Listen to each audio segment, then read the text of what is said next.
Wonderful Big L. He Sounds Much Taller, Memoirs of a Radio Pirate, Part 1. Written and read by Dave Cash. Well, since The Boat That Rocked, many people have commented about how close the film was to reality.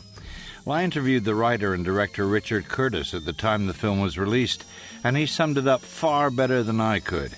He said he was one of the kids who used to listen to us under the covers. Would you believe? He said the film was how he wanted us to be. And he also said that he was a comedy writer, and he felt sure that Tarantino would do a better job of the real story. Well, I don't think it was quite Pulp Fiction, but it had its moments. And here are a few of them. But before we start with the story of Radio London, here's a brief history of my very early life. Wonderful Big L. Wonderful. Chapter 1. I grew up the constant foreigner. I was born David Charles Wish in Bushey, Hertfordshire on the 18th of July, 1942. We lived in Edgware, Middlesex, but the local hospital had recently been visited by the German Air Force, and what was left had no spare room for birthing babies. At the time of my birth, my father was a sick bay attendant on Her Majesty's battleship King George V, surviving mountainous seas and German U-boats somewhere between Scapa Flow and the northern coast of Russia. I didn't spend any real time with him until I was 3 years old. In 1947, the three of us emigrated to Canada, my mother retaining her English accent at all costs, and my father endlessly enthusing about life in the New World. Now, hindsight being such an exact science, I now know the trip to Canada at the tender age of 5 forged my entire life.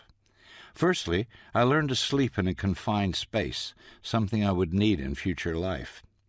We sailed on the Empress of France. Our accommodation comprised of a 2-bunk cabin for Mum and Dad and a 2-seat cabin sofa for me. We then traveled 7 days by train to Vancouver. Once again, 2 bunks, 1 sofa. I didn't care. The train trip across Canada prairies and the Rocky Mountains filled this 5-year-old's mind with awesome pictures I will always remember.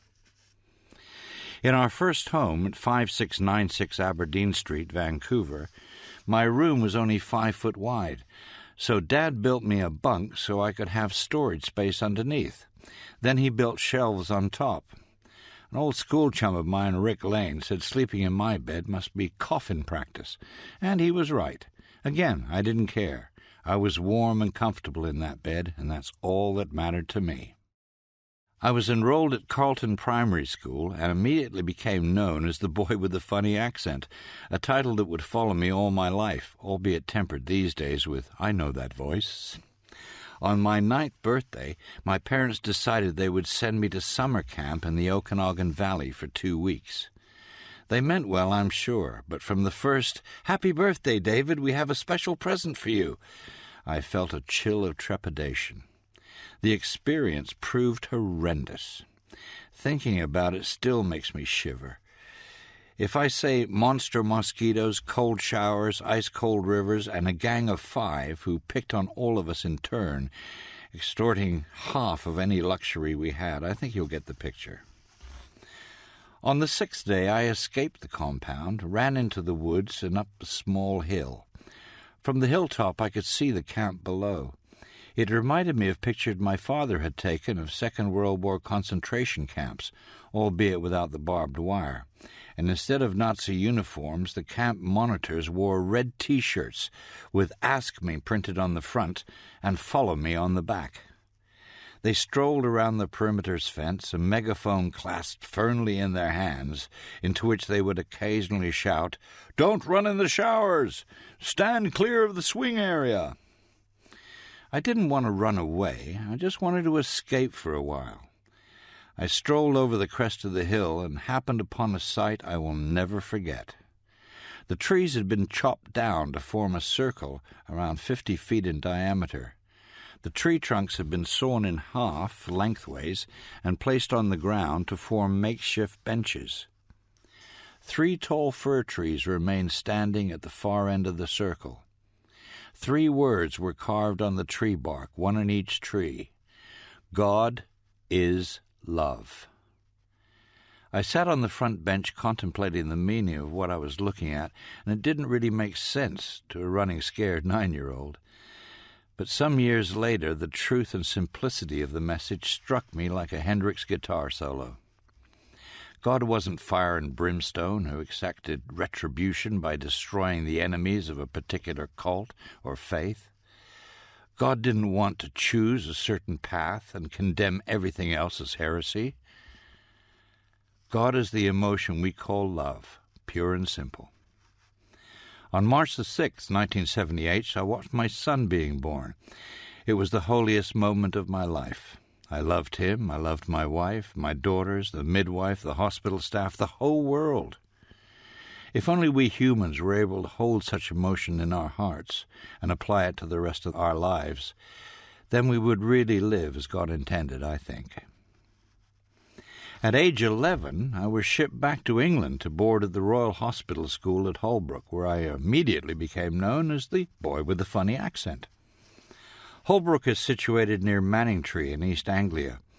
The school was founded to educate the offspring of Royal Navy medical people. Today we'd call it a perk of the job or even cash for honours to the more conspiratous among us. My father explained to me in painstaking detail how he could never afford to educate me to RHS standard and how this was the opportunity of a lifetime. I would obtain a classical education and meet young, interesting people my own age.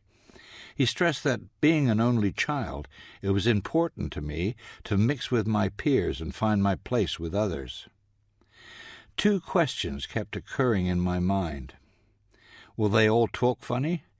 And why do my parents want to send me away? They told me it was a chance of a lifetime, but all I wanted was my comfy bunk bed and my mother's cooking. My first term at Holbrook confirmed my fears. I was right. Everybody did speak funny. I missed my parents and I hated my teachers and the silly uniforms we had to wear. I ran away 6 times, but always got back in time for breakfast. The last time I made a break for it, I ended up at Ipswich railway station with 6 farthing in my pocket trying to figure out how I was going to get back to Canada. It was at that precise moment of hopelessness I realized I wouldn't let them beat me. Dad was a keen photographer and had taken many snaps, as he called them, during his time in the Navy. When recounting his war experiences, he had told me on several occasions that life was not a rehearsal and that sometimes we must stand and face our destiny. It was time for David Charles Wish to face his destiny. I would take the school, teachers, and all by the scruff of the neck and prove to my mother and father that I could take anything life threw at me, and I could deal with it. I now know the Holbrook years formed the platform of my life. The values and disciplines learnt at that school have come to my rescue on many occasions. My housemaster, William Burbage, started to turn my disadvantage into advantage. He introduced me to Keats, Blake, Shelley, and Shakespeare. Then he taught me to speak in public. In my 2nd year, I won the school prose and verse competition with a well-rehearsed Upon Westminster Bridge and Mark Antony's funeral speech from Julius Caesar. I called the play Big Julie, a prank which raised a rare smile from Mr. Burbage when he read it on my notebook cover. To this day, I still remember every word. Shortly after Kenny Everett died, a dinner guest was asked what he thought of the wireless wizard. He obviously knew very little, so he replied, "I come to bury Kenny, not to praise him." To which I replied, "The evil that men do lives after them, the good is often interred in their bones." Then in a joke voice I said, "So let it be with Kenny." He looked astonished. "My God," he said, "I never knew the next line until now." Bollocks, he was an actor. My prize was a book called Tarker the Otter. On the inside cover, a stick-on school-crested certificate proclaimed my achievement, duly dated and signed by the headmaster. It was the first prize I had ever won, and it felt great. During my 3rd year, Cornwallis House did very well at sport. In fact, we'd done the treble, John. Rugby, cricket, and cross-country, and I played in all the teams. I eagerly awaited my end-of-year report. I was sure Mr. Burbage would write about my achievements in glowing terms. After all, I had finished first in cross-country, taken 4 catches in the cricket final, and scored the winning runs. I also made a saving tackle on the last play of the rugby final. I was sure my parents would be so proud of their only son. He wrote, "Member of Rugby 15, member of Cross Country 8, member of Cricket 11, promising wicket-keeper." Another life value well learnt at Holbrook. Mr. Burbage would often take short breaks from expounding the virtues of breath control and pronunciation and offer a little gem of wisdom to his student. I'm ashamed to say that some are forgotten, and most did not make sense for several years. My favorite gem occurred during a practically grueling critical session of a short story I had written about the joys of sailing on the River Orwell. I had scanned my dictionary in search of new adjectives, crafted my characters in 3 dimensions, and incorporated a twist at the end of the story. He made his final observation as he closed the folder. "Drop the last paragraph," he said. "Let the listener decide if John is right."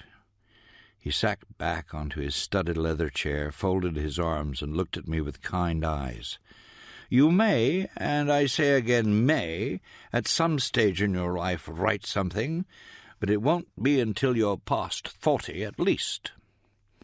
My first novel, The Rating Game, was published a month short of my 48th birthday. In 1958, a major decision had to be made. My mother and father came from Canada for the school speech day. I was a member of the school military guard, and I greeted my parents at the school gates, duly spit and polished in my best No. 1 uniform. Mother was astonished and blurted out, "My dear, you look so clean." I smiled, turned my face to father, and I saluted him. "Smartly up, hold 2 seconds, snap down." "Well done, son," he said. That'll do me, I thought. After the passing out parade and the endless speeches, the 3 of us were allocated a small room in Cornwallis House to discuss my future. I could sit the exams for Dartmouth and become an officer in Her Majesty's Navy, albeit with a funny accent, or I could go back to Canada, sit more exams, and go to University of British Columbia. Both my parents looked at me and, to my utter astonishment, asked me what I wanted to do. Of the many skills I had learnt at Holbrook, the most exciting and frightening were the gunnery lessons. In hindsight, I'm sure they were looking for early promise from students who could be material for the SBS or MI whatever. They taught us to shoot, and they showed us to knife skills, and they taught us hand-to-hand combat. All good boyish fun until I realized, at age 15, I could kill another human being and half the animal population on the planet simply by using my bare hands. I had pondered this for several months, and I came to the conclusion I didn't really want to kill anyone or anything, so the Navy, by definition, was a non-starter. I left the possibility of a naval career behind me, and at age 16 went back to live with my parents in Vancouver. Funny accent apart, being a teenager in Vancouver in the late 50s was, on the whole, a very pleasant experience. Old jalopy cars, rock and roll music, drive-in movies, a few exams to sit, and a bit of spending money. With all the talk these days about knife and gun crime amongst the young, reminds me of the only time I got involved in a real life-and-death situation. I still bear the scar on my right thumb as a constant reminder of how close I came to having it ended for me. I was studying for my university entrance, and I would spend 3 days a week at King Edward High School attending classes on Canadian history and advanced mathematics. I'd been chatting up a girl named Louise, who was fascinated by my English accent, much to the chagrin of her boyfriend. He challenged me one morning as I went to school. I told him I was sorry. I didn't realize Louise had a boyfriend. He then called me a fucking limey bastard and produced a 6-inch switchblade. All the Holbrook training crystallized in my mind within a second. I knew this idiot meant business, and for months the snide remarks and intimidation I had suffered at the eternal foreigner bit boiled over like Superman action. I think I said something like, "Fuck you, asshole, drop the knife or die." He cursed and lunged at me, aiming the knife at my stomach. I took evasive action, grabbed his wrist, twisted it behind his neck, and smashed his elbow with my left hand. I heard a loud crack as the arm broke. He yelled out and dropped to the floor. I then stamped on his face, breaking his nose and removing 2 of his teeth. It was then I noticed blood pouring from my right hand. I had diverted his stomach stab, but the blade had all but removed the top part of my right thumb. Teachers arrived, whistles were blown, and we were both removed to hospital. I don't regret the incident nor the damage done to the school bully, but I do regret not being fast enough to avoid the blade altogether. In hindsight, I wonder why no police were involved, no legal action was taken, and why I never saw the boy again.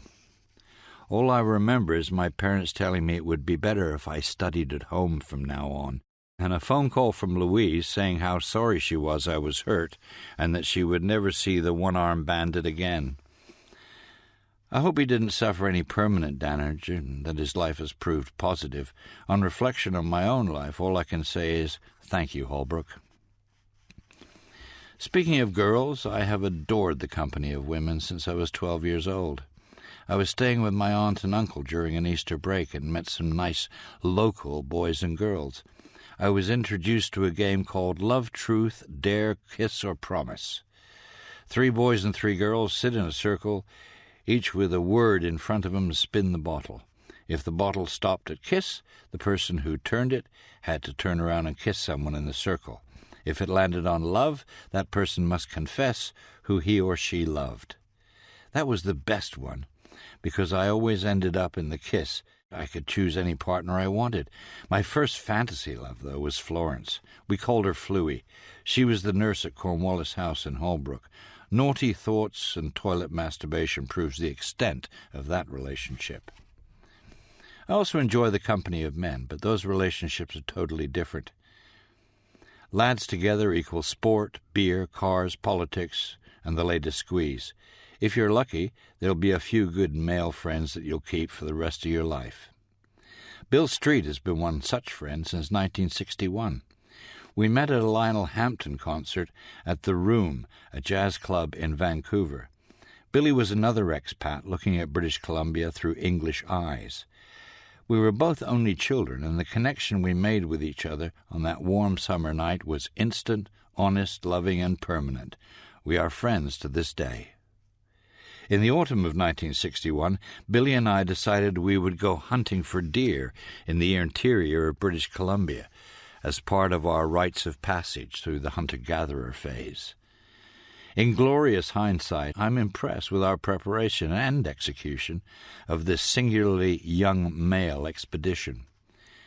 We traveled in my Volkswagen because it had a rear engine and rear-wheel drive, which could be handy in the snow. We took a Winchester .33 lever-action long rifle as our main armament and a .22 with scope as backup. We packed sleeping bags, warm clothing, safety flares, and a Calor gas stove, 2 bowls, 2 mugs, a Swiss Army knife, and an Ordnance Survey map of British Columbia. We spent a week in the wilderness, survived a freak storm near Whistler Mountain, almost lost the car in the Fraser River, drank our first hard alcohol, and shot absolutely nothing. On what proved to be our last morning in the forest, we encountered 2 American men from Butte Creek, Montana. We inquired how their luck was going, to which they replied, "Hell, nothing. We haven't even had a sound shot today." "What's that?" asked Billy. "That's when you hear something in the bush and you shoot at it," came the matter-of-fact reply. Billy and I made the car in 15 minutes and the relative safety of Vancouver within 12 hours. My relationships with women were, to say the least, chauvinistic until just after that hunting trip. It was then I discovered Clara, a woman twice my age and twice as sexy as any of my same-age girlfriends. She stopped me at my first clumsy lunge. "If you treat women like that, you'll spend your life playing with yourself," she said, guiding my hand to the nape of her neck. "Kiss me there." I'll show you. Thank God for Clara. Through Clara, I discovered radio. I listened to it non-stop, and I wanted to be on it. Screw uni, I'm going to be a DJ. My mother did not share my enthusiasm. Of course you will, my dear, she'd say in her best condescending voice. Now please go next door and take these vegetables to Mrs. Frost. My world changed completely in 1962. Firstly, I got my next girlfriend pregnant, then my father died. In 1964, I'd given up all thoughts of university, was working 2 jobs, had a family I didn't ask for who belonged to a religion I didn't believe in. Mother retreated into her widow's shell, and I did what I could to keep food on the table and a roof over our heads. Candace and the baby would be better off with her parents, and we both knew it. In December 1964, my life changed again, this time with dramatic and permanent effect.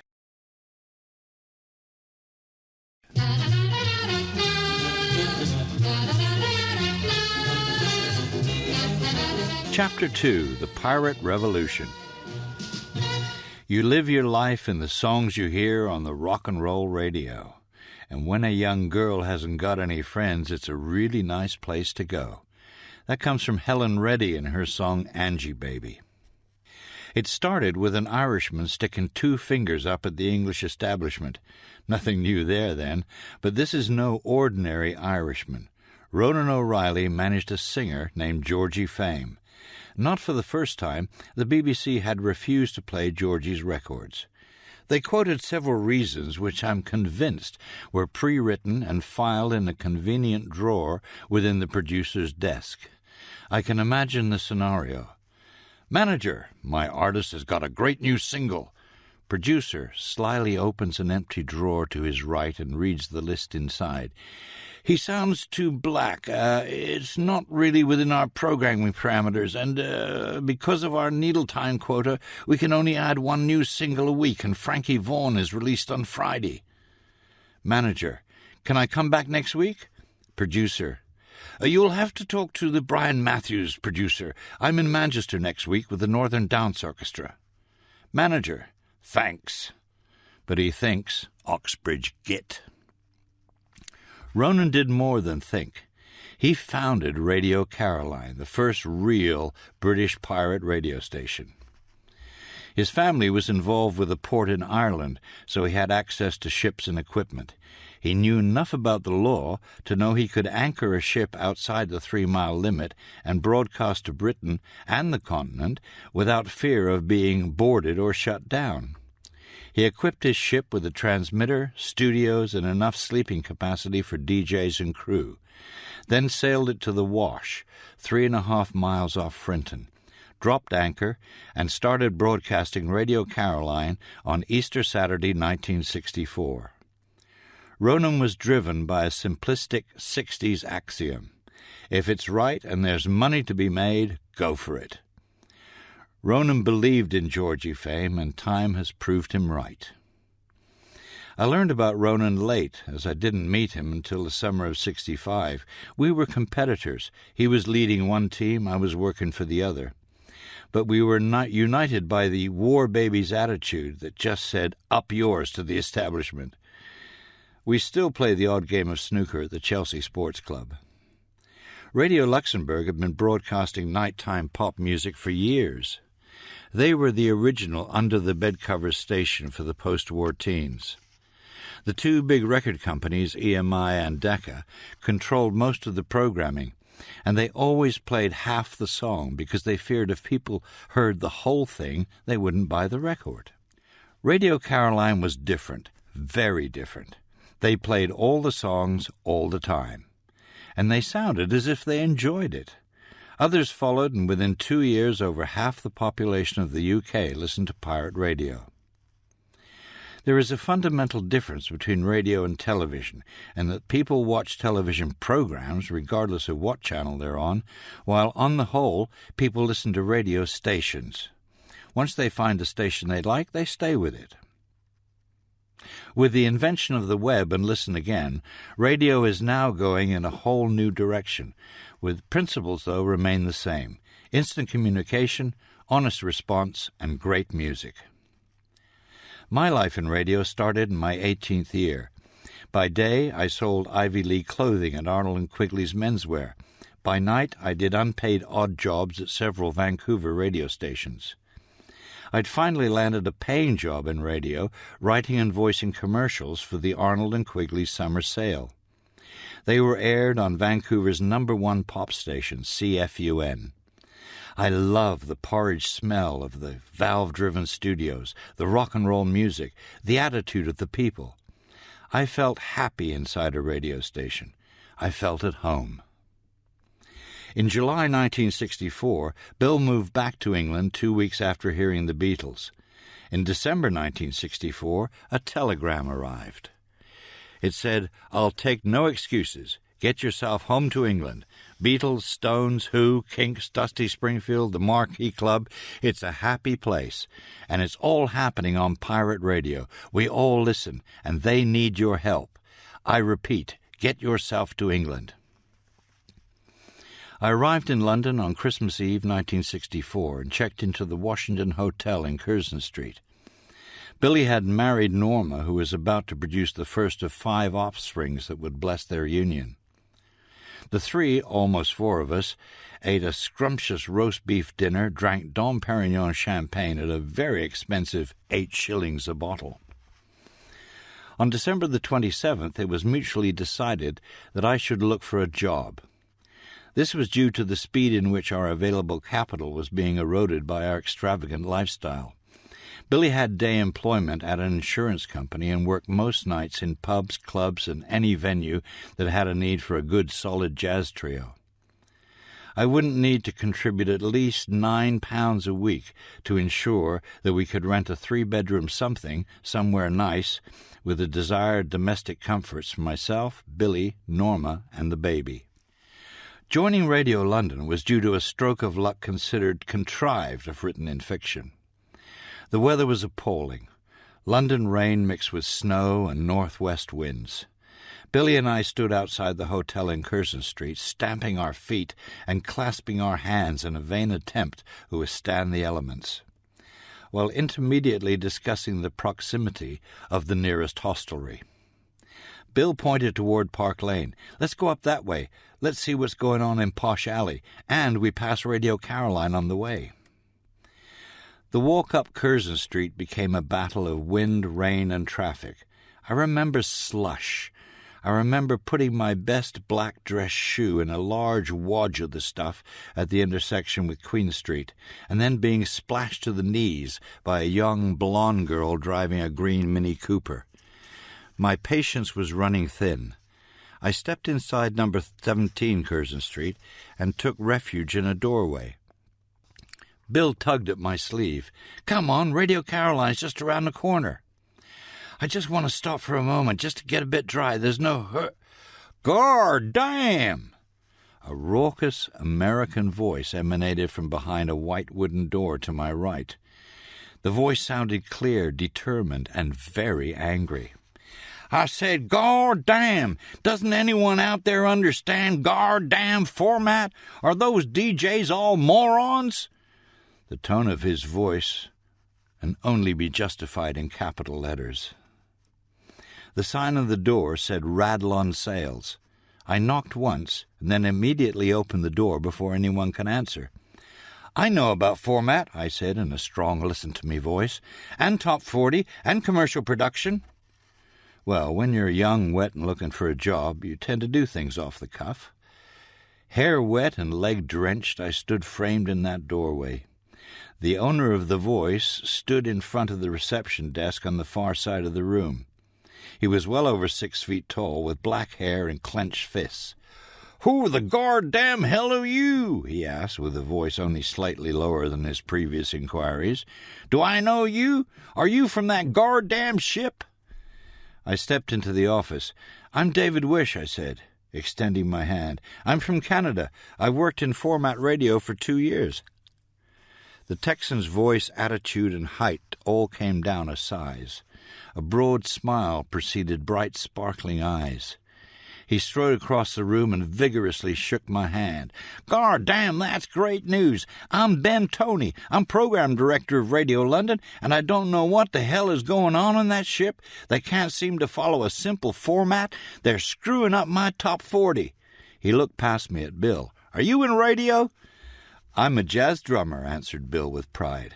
"Hell, I can't use no goddamn drummer." Ben dismissed him with a flick of his hand and looked back at me. "But I can use a DJ with format experience and some good promo and comprod."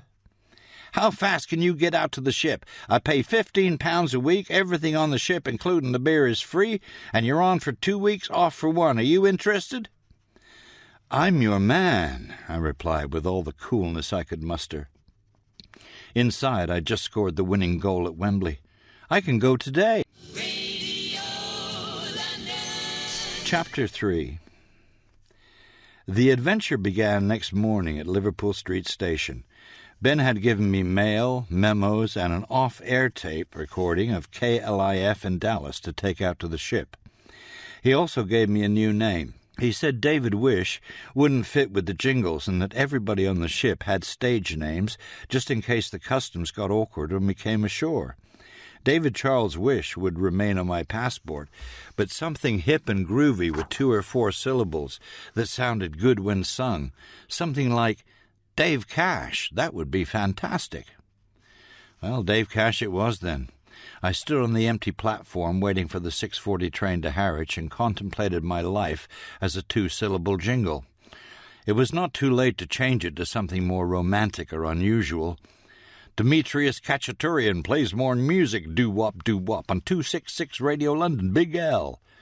That would sound funny, but credibility, not humor, was the benchmark in choosing a good on-air name.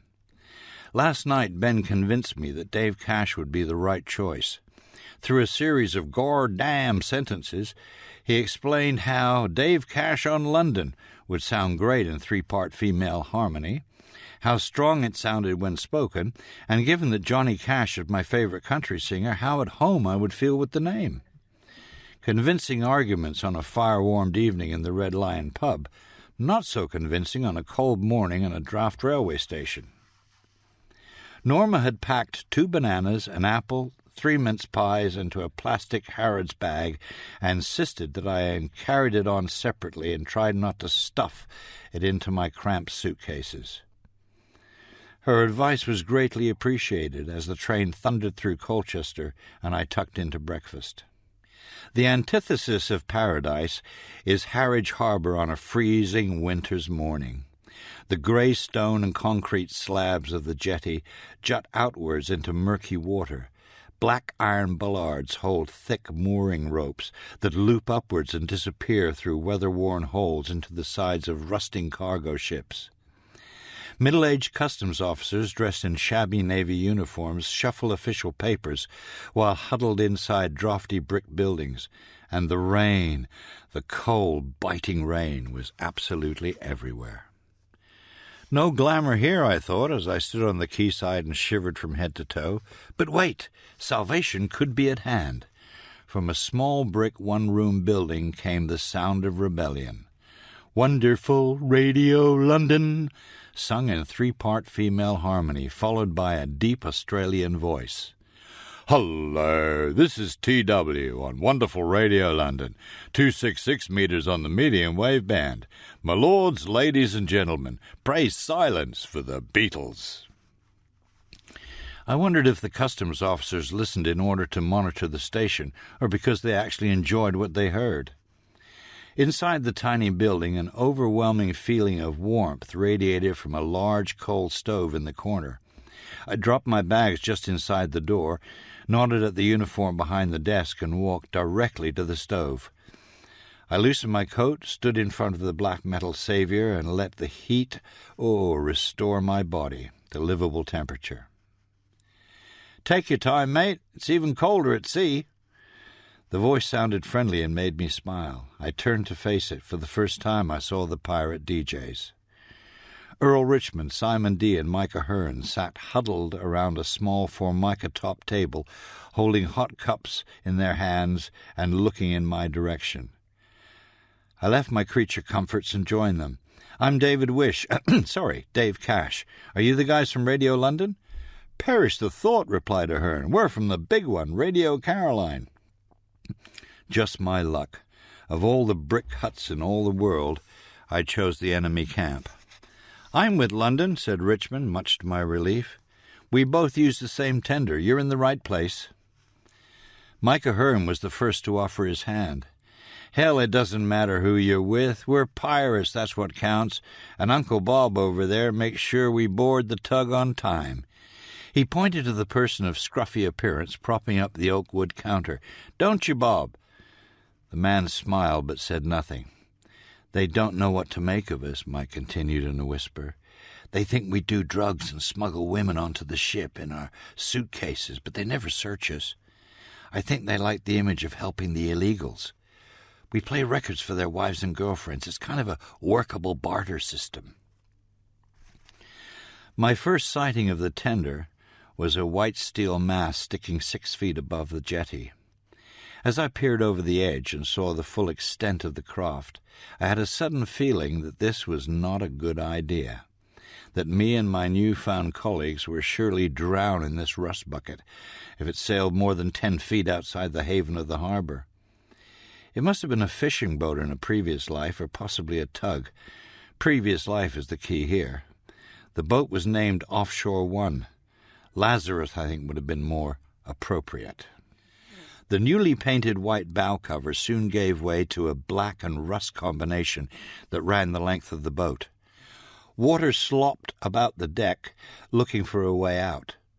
The 4 windows that accounted for half the cabin area were dirty, and 2 of them were cracked. Even in the relative calm in the harbor, it pitched and tossed. The gunwales scraped the stone slabs of the jetty like fingernails across a blackboard. The harbor experience was frightening enough. The sea experience proved totally terrifying. No amount of inshore sailing, of which I had clocked up many hours, could prepare me for the North Sea in winter. A 10-foot wave swell, bitterly cold northerly winds, and a driving rain all hit the offshore from every direction. If it had all come in the same direction, we could have had shelter on the leeward side of the boat, but with the wind from the north, tide from the south, and rain from the west, there was no escape from this continuous incursion of nature. We all huddled in the creaking cabin and tried to ward off seasickness by employing the theory of looking at the horizon. The problem with this theory is the transference into practice. Most of the time the horizon wasn't there, just waves the size of houses and that driving, cutting rain. We survived what seemed to be an eternity in this hell of a sea, and still no sign of Radio London. I began to believe the Big L didn't exist, and if it did, it had sunk. I asked the Dutch captain if he could turn on the radio. In barely audible broken English, he informed me that "We would be there soon, so please do not disturb." Then suddenly, like a great steel wall rising from a black sea, Radio London rose and fell on our port side. Her radio mast seemed to disappear into the clouds. Her cut-down transom slammed against the swell, sending white-capped waves in our direction. Her bow was held firmly by 2 giant anchor chains. Even in the chaos of the winter storm, she looked awesome. I'd spent 5 years at Holbrook Naval School. I knew all about bosun's chair, ship-to-ship transfer and the like. I gathered my soaked suitcases, stood on deck, and waited for the guide rope to cross our bows. We were within 10 feet of this converted minesweeper. She towered over us, bearing her propellers and rudder as the waves thundered along her keel. I saw 2 men standing on her deck, holding onto the railings. I waited for them to throw us a rope. I longed to get on board this rebellious radio station, this mysterious metaphor, this defiant symbol of my generation. I waited and waited and waited. The noise of the sea and the 2 ships coming close together was deafening. "Where's the chair?" I shouted at Mike, who stood about a foot away from me. "What chair?" he shouted back. "The bosun's chair to get us on the ship." "There's no chair," he said. "You jump." Jump? Are you kidding?" Mike smiled knowingly. "It's the only way to get on board, my friend." I had signed up to be a disc jockey, not a circus act. At best, I could break my legs as I crashed onto the deck. At worst, I could fall between the ships and be crushed. The captain shouted at me from the relative comfort of the wheelhouse. "I pull the ship alongside. When the waves go up and down and the two ships are level, you jump." I watched my soaking wet suitcases being tied to a small-gauge rope and hauled on board Big Al. In a moment of divine inspiration, I had an idea which I was sure was going to save my life. "Throw me a rope," I shouted to the seaman on board the radio ship. He complied within seconds. I looped the rope around my waist and tied a bowline knot. I felt remarkably focused as I looked up to the sailor holding the other end of the rope. "Tie it off," I shouted, hoping his English was good enough to understand. He disappeared from view, returned a few seconds later, and gave me the thumbs up. From my position on the deck, I carefully weighed the movement of the two ships. I felt every muscle in my body tightened as I rocked backwards and forwards in preparation of this jump. I cleared my mind of all thoughts except the task at hand. I felt more alive in that second than at any other moment of my life. I still remember with crystal clarity pulling on the rope to test its security, the fantastic feeling as I ran the few steps towards the deck of Offshore One, jumped onto the gunwale and threw myself across the whitewater chasm between the ships. The years of track training at Holbrook finally paid a dividend. I cleared Galaxy's gunwales by at least 3 feet and slid face down onto the deck. In hindsight, I probably could have jumped from the gunwale to gunwale with not too much difficulty, but then I'd always had a flair for the dramatic. "You okay? You okay?" I could just hear the seaman's voice above the wind as it lashed across the deck. "I'm fine," I said as I dragged myself upright. First onto hands and knees, and after checking nothing was badly damaged to my feet. The sailor offered an arm and support. I grabbed onto it as if it was a lifebuoy. "Can we go below now?" The interior of the ship was how I imagined. Nothing had been modernized, gray steel companionways interrupted by gray steel bulkheads. No carpets, no ceiling, no floor decorations, just a U.S. Navy minesweeper, as commissioned some 15 years earlier. I dragged my bags into the mess room, that I guessed was about midships. A large table occupied most of the room. There was a small television on a shelf to the left, and to the right a leatherette-covered banquette extended the full length of the room. Perched in the corner of the banquette, with knees tucked under his chin, was a small, crumpled figure of a young man. The grayness of seasickness shadowed his face. His arms encircled his legs. His eyes studied me closely. "You're new. What's your name?" he said, remaining tucked in a tight ball. "I'm Morris Cole. They call me Kenny Everett. I do early evenings." I moved around the table, stood in front of him, and offered my hand. "I'm David Wish. They call me Dave Cash. Pleased to meet you." He smiled, a warm, genuine smile that made me feel welcome.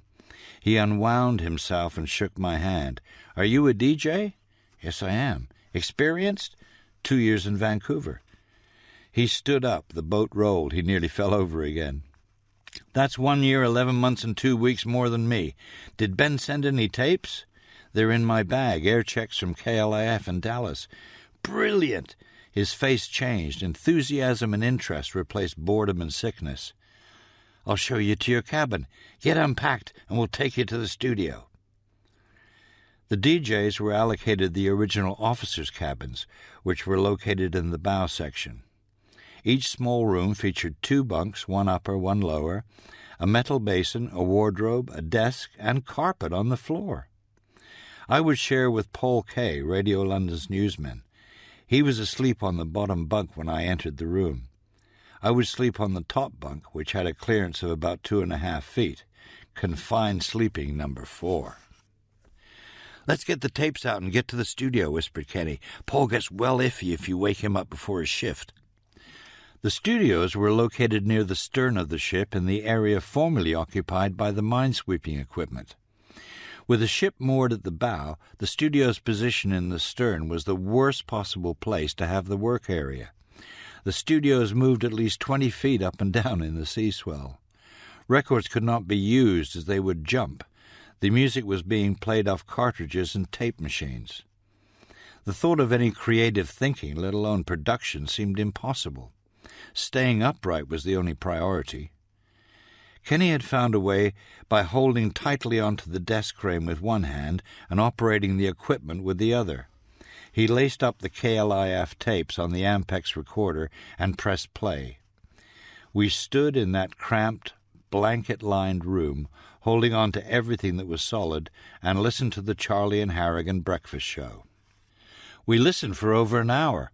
We laughed at their commercial for Bic pens when Charlie said you could remove the pen cartridge and use the cover as a straw as long as you kept your finger over the hole. Chuckled as they introduced the traffic reporter as being in KLIF 1129 Mini Mobile Unit No. 2 in downtown Dallas. And we shouted back at them when they said the Beatles were two-hit wonders and would never replace good old American rock and roll. Sadly, the tapes ended far too soon. We fought against swell movement on our way back to the mess room, where Kenny set about making a fresh pot of tea. Not an easy task, given the elements of boiling water, a gas hob, a small teapot, and the lurching of the boat, all blending in potentially lethal scenario. He managed to do it without spilling even so much as a splash of boiling water into the galley sink. "Did you say you were a writer?" he asked in an uncustomary whisper. "I want to be," I replied. "Why do you ask?" "Can you write comedy as good as Charlie and Harrigan?" "Well, I think so," I replied. "What have you got in mind?" He beckoned me to follow him into his cabin. Once inside the womb-light safety of this small metal room, he locked the door and perched himself precariously on the edge of the lower bunk. "If you can write some characters and sketches as good as them, we could do a double show. How about Kenny and Cash?" Well, several script revamps, overnight rehearsals, the only time the studio was free, and many production sections later, the first Kenny and Cash show went on air in April 1965. It became the biggest show on the Pirates, and we also had the most fun I had ever had in radio.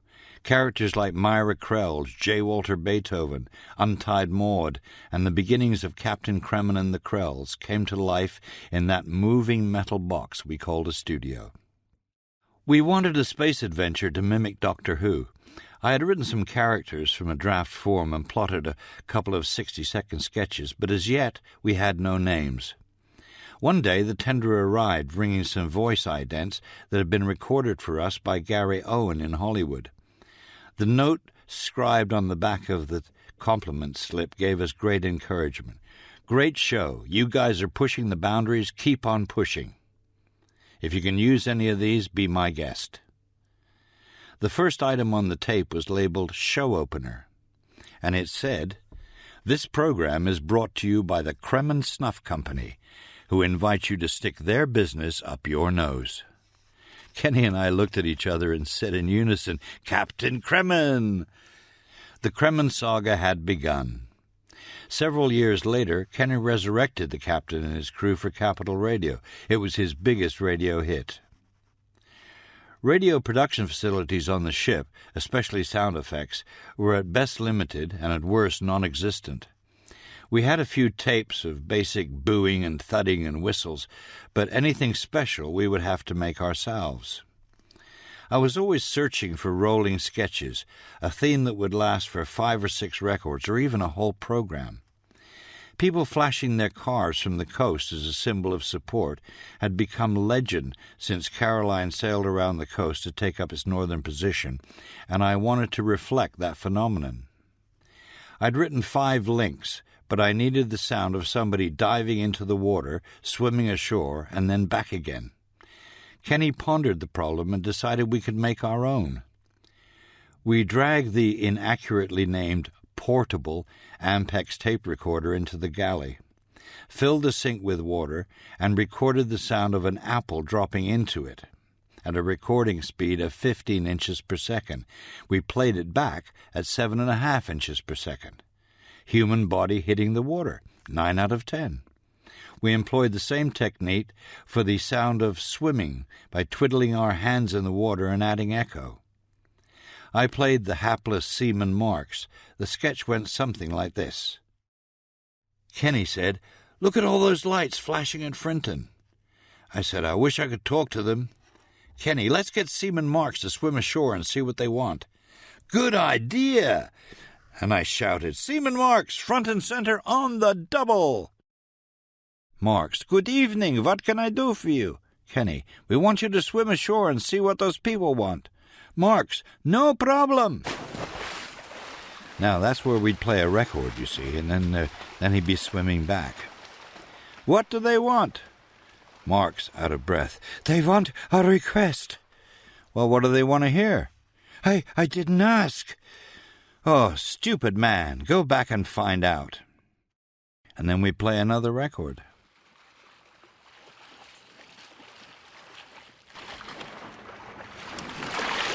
"Well, what do they want?" "They want Frank Sinatra." "We don't play Sinatra. Here, take a copy of the Fab 40 and tell them to choose from that." Another record.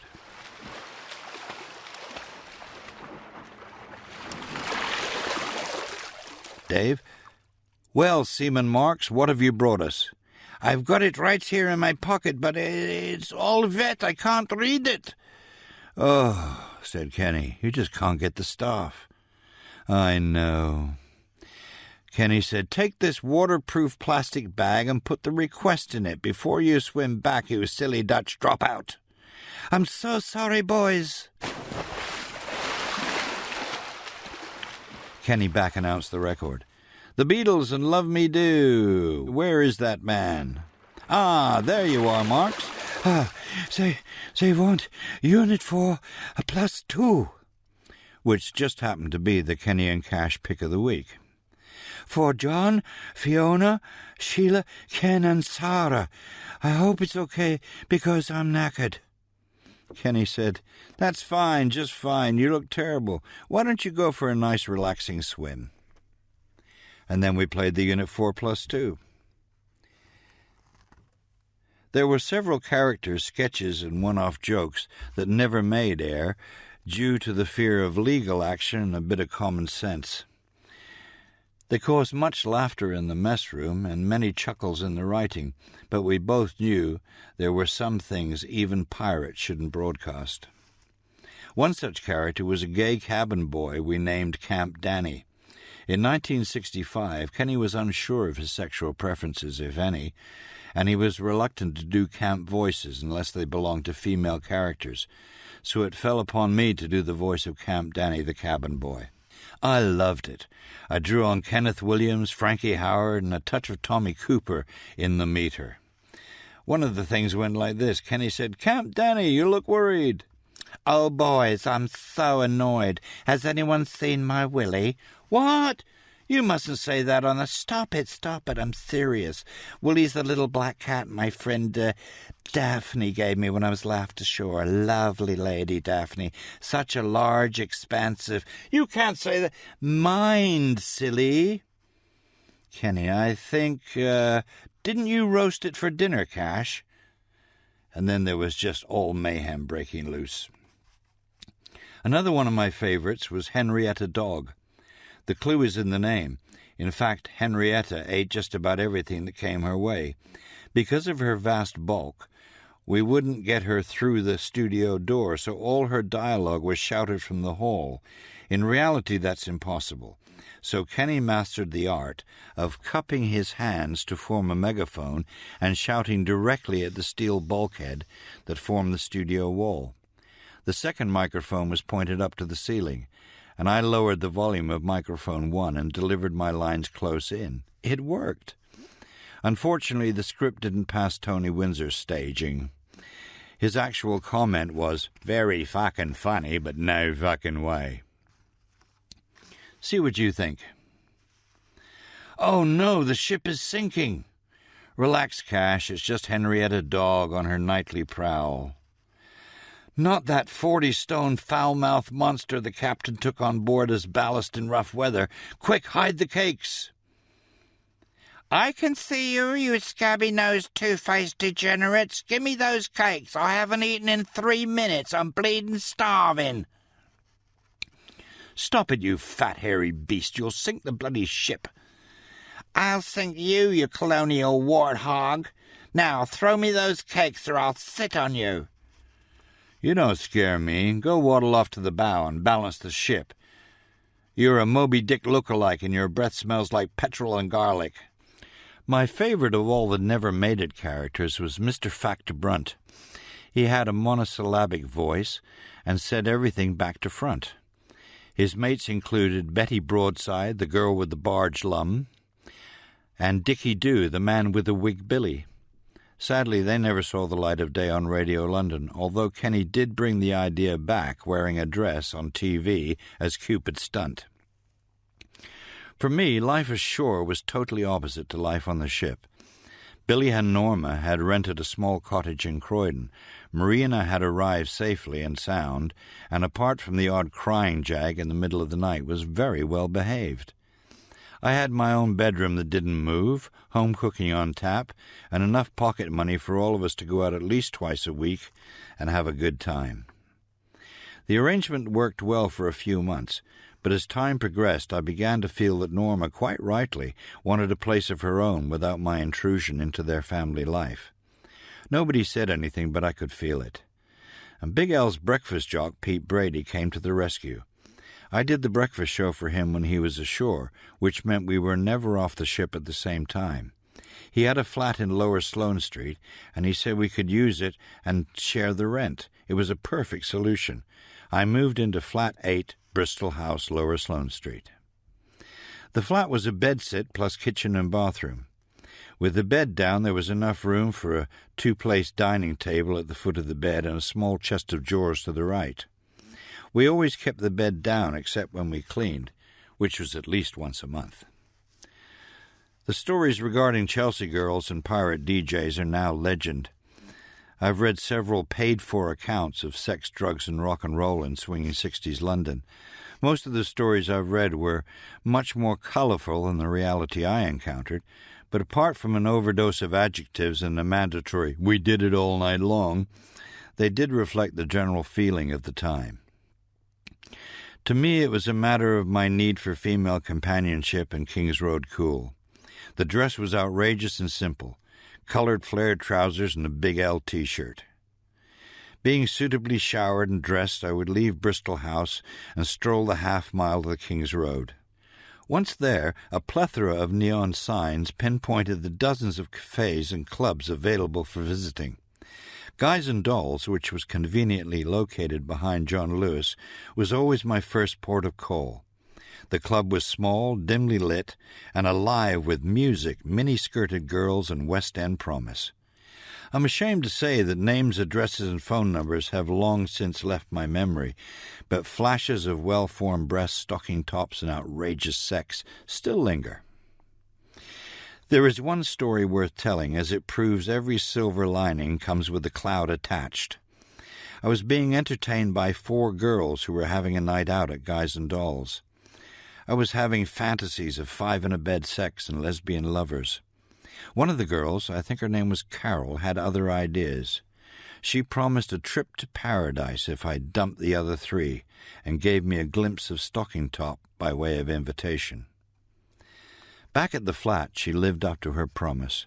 Her breasts were full and inviting, her body shapely and firm. Her sexual prowess was extraordinary. She blew my mind without the use of any drugs whatsoever. I left for the ship the next morning with a wall-to-wall smile on my face and her phone number firmly clutched in my hand. 2 days on the ship, and I started to itch. Day 4, and it was driving me crazy. I went to the ship's captain with my problem. He took one look at my genitals and burst out laughing. "I hope she was worth it," he said, opening his medical cabinet. "You've got crabs." He handed me a jar of purple ointment. "Shave your pubic hair, put this cream on 3 times a day, and within a week they'll all be gone. Don't worry, most sailors get them. You're just At this point, hysterical laughter took over his speech, and I left his cabin as quickly and as quietly as I could. I soon acquired an onboard nickname which had nothing to do with my Cancerian birth sign. Outside the King's Road, my favourite onshore haunt was Trader Vic's in the London Hilton Hotel in Park Lane. It was there I met my first serious girlfriend, who became my first wife in England, Dawn Lane. She worked as the personal assistant to the manager, Alan Watt, and she was the most beautiful woman I have ever seen. She was Eurasian, her father being English and her mother Chinese.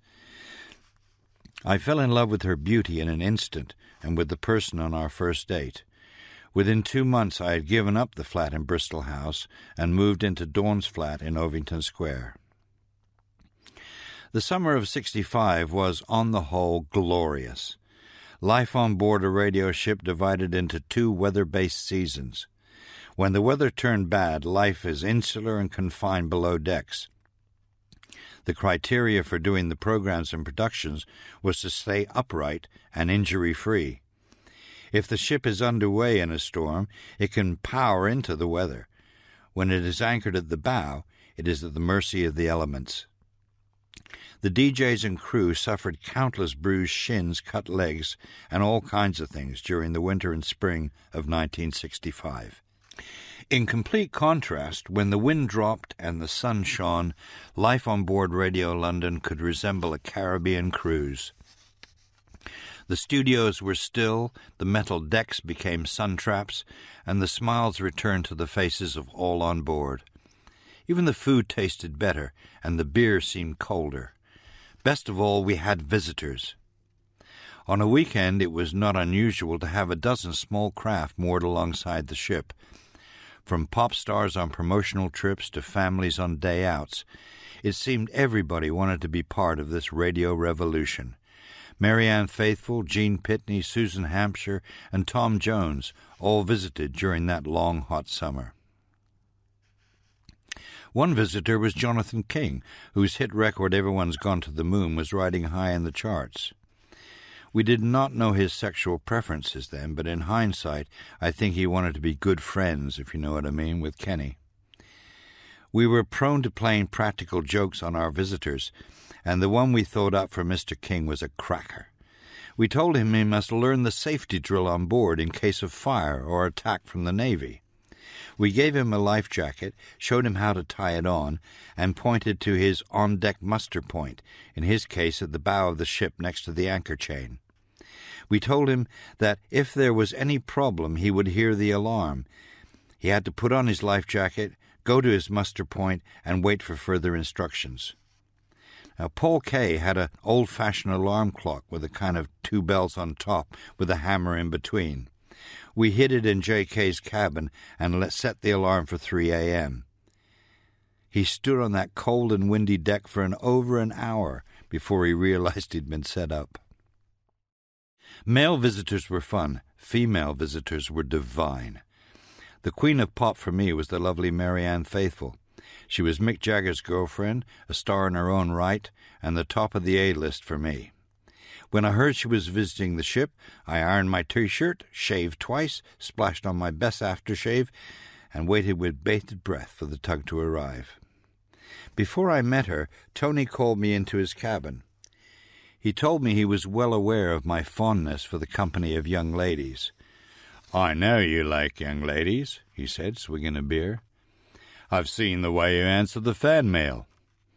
You've been on the ship for 2 weeks, you must be horny as hell. Which sounds good on the radio, but very, very, very bad when it comes to Mick Jagger's girlfriend. If you lay so much as a hand on that lady, I'm going to knock your block off. Is that understood?" "Perfectly," I replied, knowing that any physical move towards the woman would mean me getting fired. I was the perfect gentleman, and I saw her off the ship with a small kiss of her hand. Years later, in 1974, she visited Capital Radio, walked into my studio, planted a long, lingering kiss on my lips, and said, "I've owed you that from 1965. God bless you, Marianne." Evening poker games with Tony Windsor were a must on board the ship. Tony was 20 years older than the rest of us and a mentor to every novice DJ on the station.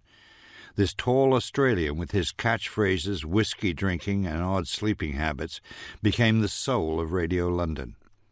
He would play poker for bottles of beer, not money. We all had a free ration of 3 bottles a day. On a good night, Tony would win a week's worth off everyone. I never figured out if he was one of the great poker players or if we just lost to him because we loved him so much. His on-air work was legendary. He gave everything all the time. The one problem he could not overcome was having to operate his own desk. In Australia, he had an engineer. All he needed to do was talk. On Radio London, he was faced with an electronic monster for which he had no simpatico whatsoever. He would introduce a record, then realize he had to start the turntable. There would be a second's pause and an almighty thump as he hit the on-off switch. His heavy-handedness would make the record jump, so he'd have to start all over again. He used to gesture with his hands as he spoke, raising them above his head as he delivered his famous "hello," spreading them on either side as he commented on how marvelous the Beatles sounded, and clasping them tightly together in prayer as he wished Sally from Ilford a very happy birthday. One evening, after a particularly sloppy show, Kenny told him that he really should learn to work the desk. He looked at Kenny in total disbelief. "My dear, dear boy," he said in a voice that brokered no recourse, "I need my hands for other things." Getting Tony up in the morning required a unique ritual. He always slept completely covered by his blankets. He was duly on air at 9 a.m. After the 8:30 news bulletin, whoever was on breakfast put on a 5-minute record and ran up to Tony's cabin. Tony always left a bottle of beer unopened on his desk before retiring. The sound of the bottle being opened would prompt a grunt from under the covers. A hand would appear. The bottle would be placed in the hand, which instantly disappeared from whence it came. Not a word was spoken. No good morning, or are you all right? Some tried. They received no answer.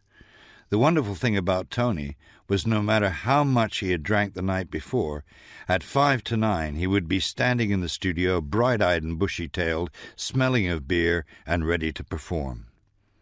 One morning I asked him how he did it. He just smiled and said, 10,000 times I've given it my best. All's to do again today." I once took him to the flat I shared with my girlfriend Dawn in Ovington Square.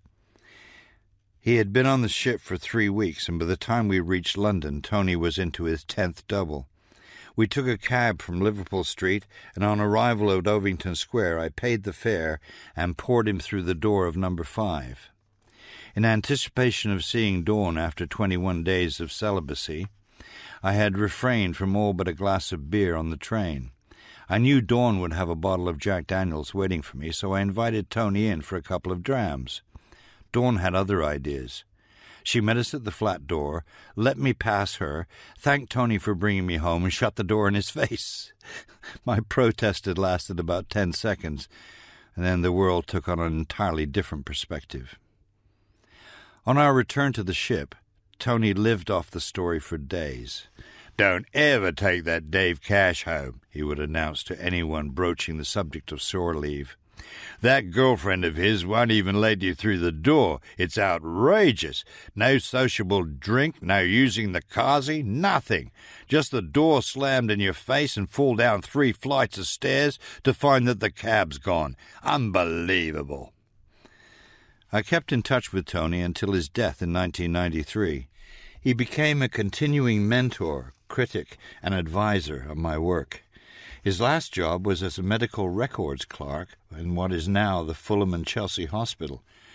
During the last few years of his life, he became a serious alcoholic, but it never seemed to impair his judgment regarding what was correct or outrageous in broadcasting. At least once a month I would meet him after his hospital shift at the Somerset pub in Fulham Road. The routine would always be the same.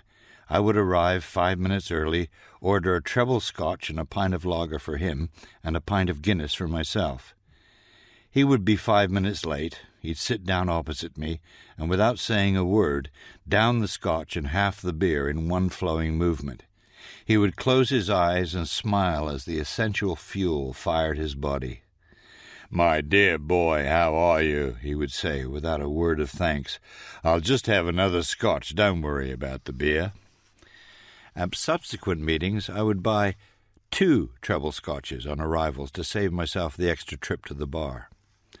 "You were very funny this morning," he would say, in a voice loud enough for everyone 3 tables away to hear. "Great bit about walking down Harley Street in a jaleba so you wouldn't look out of place. Good bit about Tony Blackburn not singing for charity." He lowered his voice to just above a whisper. "But the second weather was crap. What happened? You totally screwed up. What have I told you? Brain in gear before mouth in motion." He would pause, reach across the table, and place a reassuring hand on my arm. "Get it right tomorrow, there's a good boy." A slight pause. "I'll just have another Scotch." 2 things could always be counted upon when Tony reviewed your work. 1, he would have listened to every detail of your presentation. Nothing would have escaped unnoticed. And 2, no matter how much praise he lavished upon you, there would always be at least one point, one item, one nuance, with which he would find fault. "No such thing as a perfect program," he would say in his deep Aussie accent. "Nobody gets it totally right. Not you, not me, not Johnny bloody Carson." Try as I may, I can find very little about the first 35 years of Tony's life. I know his real name was Tony Withers, and he was a DJ in Australia. He was bisexual, which couldn't have been easy in 50s Australia. Tony Windsor was a funny, astute, and caring human being. I miss him to this day. On the ship, I shared a cabin with Paul Cazarin, known on air as Paul K., Radio London's newsman, and the only real journalist we had. A veteran of BBC World Service, the Suez Crisis, the Indian Independence, Paul took great pride in delivering the perfect newscast. Every hour on the hour, he would record the BBC News Bulletin, rewrite it, and deliver it word perfect on the half hour. Although not in the Tony Windsor's league, Paul liked the odd beer or 7 after a long day of plagiarizing his ex-employer. Even though we shared a cabin, I knew very little about the man. When we went ashore, he would leave us at Liverpool Street Station and meet with us the week later for the return trip. He didn't volunteer any information about his time off, and we never asked. On more than one occasion, my suspicious mind offered the possibility of Paul being an establishment man who had been placed on board to spy on us. If he was, he carried it off perfectly. He was the first onto Radio London and the last off. He was the last voice heard on Big L on the day it shut down. "The time is 3 o'clock, and Radio London is closing down." Those were the saddest words I'd ever heard, but I thought it very fitting they be spoken by Paul. He had given the station class, authority, and respectability. We were proud to be part of that radio revolution. Kenny, Tony, and Paul are now all dead. Now what of the living? What happened to the ones who have survived the 40 years of post-pirate radio? My ex-flatmate and fellow breakfast presenter Pete Brady has embraced the new technology and makes a fair few bob from some of the world's and this country's greatest firms. After several years at Radio Hallam in Sheffield, Keith Skews now works for BBC Regional Radio. His cultured voice and stoic presentation fits their criteria perfectly. I always thought he should have been a BBC career man. His love of pirate and later commercial radio precluded him from following that path. But he's still going strong and doing a good professional job at everything he touches. Mike Lennox left the radio business to become a stockbroker in Vancouver, Canada. The chocolate-voiced Duncan Johnson worked for Radio 1, Capital, and Invicta, while voicing a string of commercials covering a multitude of products. For years, Mark Roman invaded my living room every other night as the voiceover for a hair coloring called Just for Men. As he is now a grey top himself and bears no resemblance whatsoever to the actor in Vision, this can be quite a traumatic experience after a few glasses of claret and a large bourbon. Dave Dennis, or as Kenny labelled him, the Double D from 12 to 3 with a cup of tea on his knee, died in December 2007. His real name was Neil Spence, and his vocation was teaching. After the Pirates, he found gainful employ as a lecturer at the National Broadcast School. Many of today's producers, journalists, and presenters owe their start in radio to this gangly six-footer with a mercurial mind, a caustic sense of humour, and a catchphrase that I will never forget. "There's a lovely one there," would follow most records on his show. But woe betide anybody who reminded him of it while under the tuition at the National Broadcast School. One student, having blurted out the phrase during one of his lectures, told him that I had told her the story. "Dave Cash," came the curt reply, "that colonial catastrophe, if you listen to him, you'll end up working in Gibraltar with monkeys for an audience." Could this be the same man who lent me his driver's license so I could hire a car during my weeks ashore? The same man who came to visit me every day in hospital when my kidney packed up because of the lime deposits in the ship's drinking water? All I can say in reply is, "That's a lovely one there, David." Let's get back to the floating music machine in the sun-drenched summer of '65. Except for time spent on air or in production, boredom was the number one enemy on board the Big L. A 3-hour program and 2 hours in production still left 10 hours of spare time to fill each day. An hour or two would be occupied answering fan mail, reading 3-day-old newspapers, script work, and the like. But for breakfast jocks like myself, the afternoons seemed to drag. We invented daft and sometimes dangerous games to help pass the time. I look back on one particular game with abject horror when I think of what might have happened. On air, we played 45 RPM singles. Most of them arrived on the ship with a center in place with a small spindle turntable.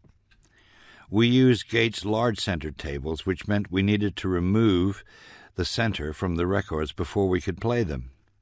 Applying thumb pressure would have removed the plastic center, but that was far too easy.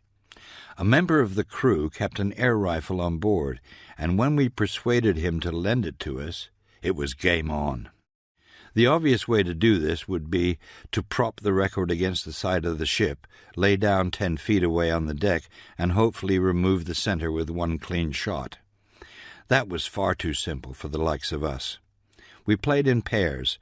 One would stand on the flying bridge with the rifle, the other would stand on the foredeck next to the anchor chain and hold the record. The distance between the gun and the target was about 30 feet.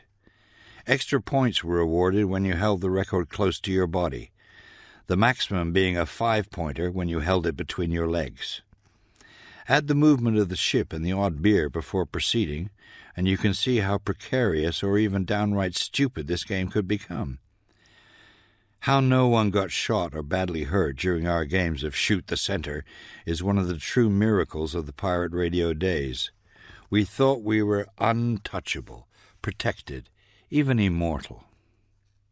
I know better now, but in the summer of '65 I felt invincible.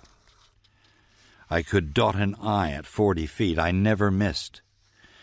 A number of offspring fathered by our cast and crew probably owe their lives to my ballistic accuracy. Good weather also signaled frequent visits from the management team. Managing Director Philip Birch, Program Director Ben Toney, the sales team, Dennis Maitland and Alan Keane, and the press officer, Mike Stone, took it in turns to come out and check on the lads. Our biggest problem was we didn't know when they were coming. Our only warning was from the tender's regular ship-to-shore contact 10 minutes before they arrived. Philip Birch gave words of encouragement and praise. Mike Stone gave news of press articles and features about us and the other pirates. The sales team, usually with clients in tow, spent most of their time showing Mr. Purcell the studios.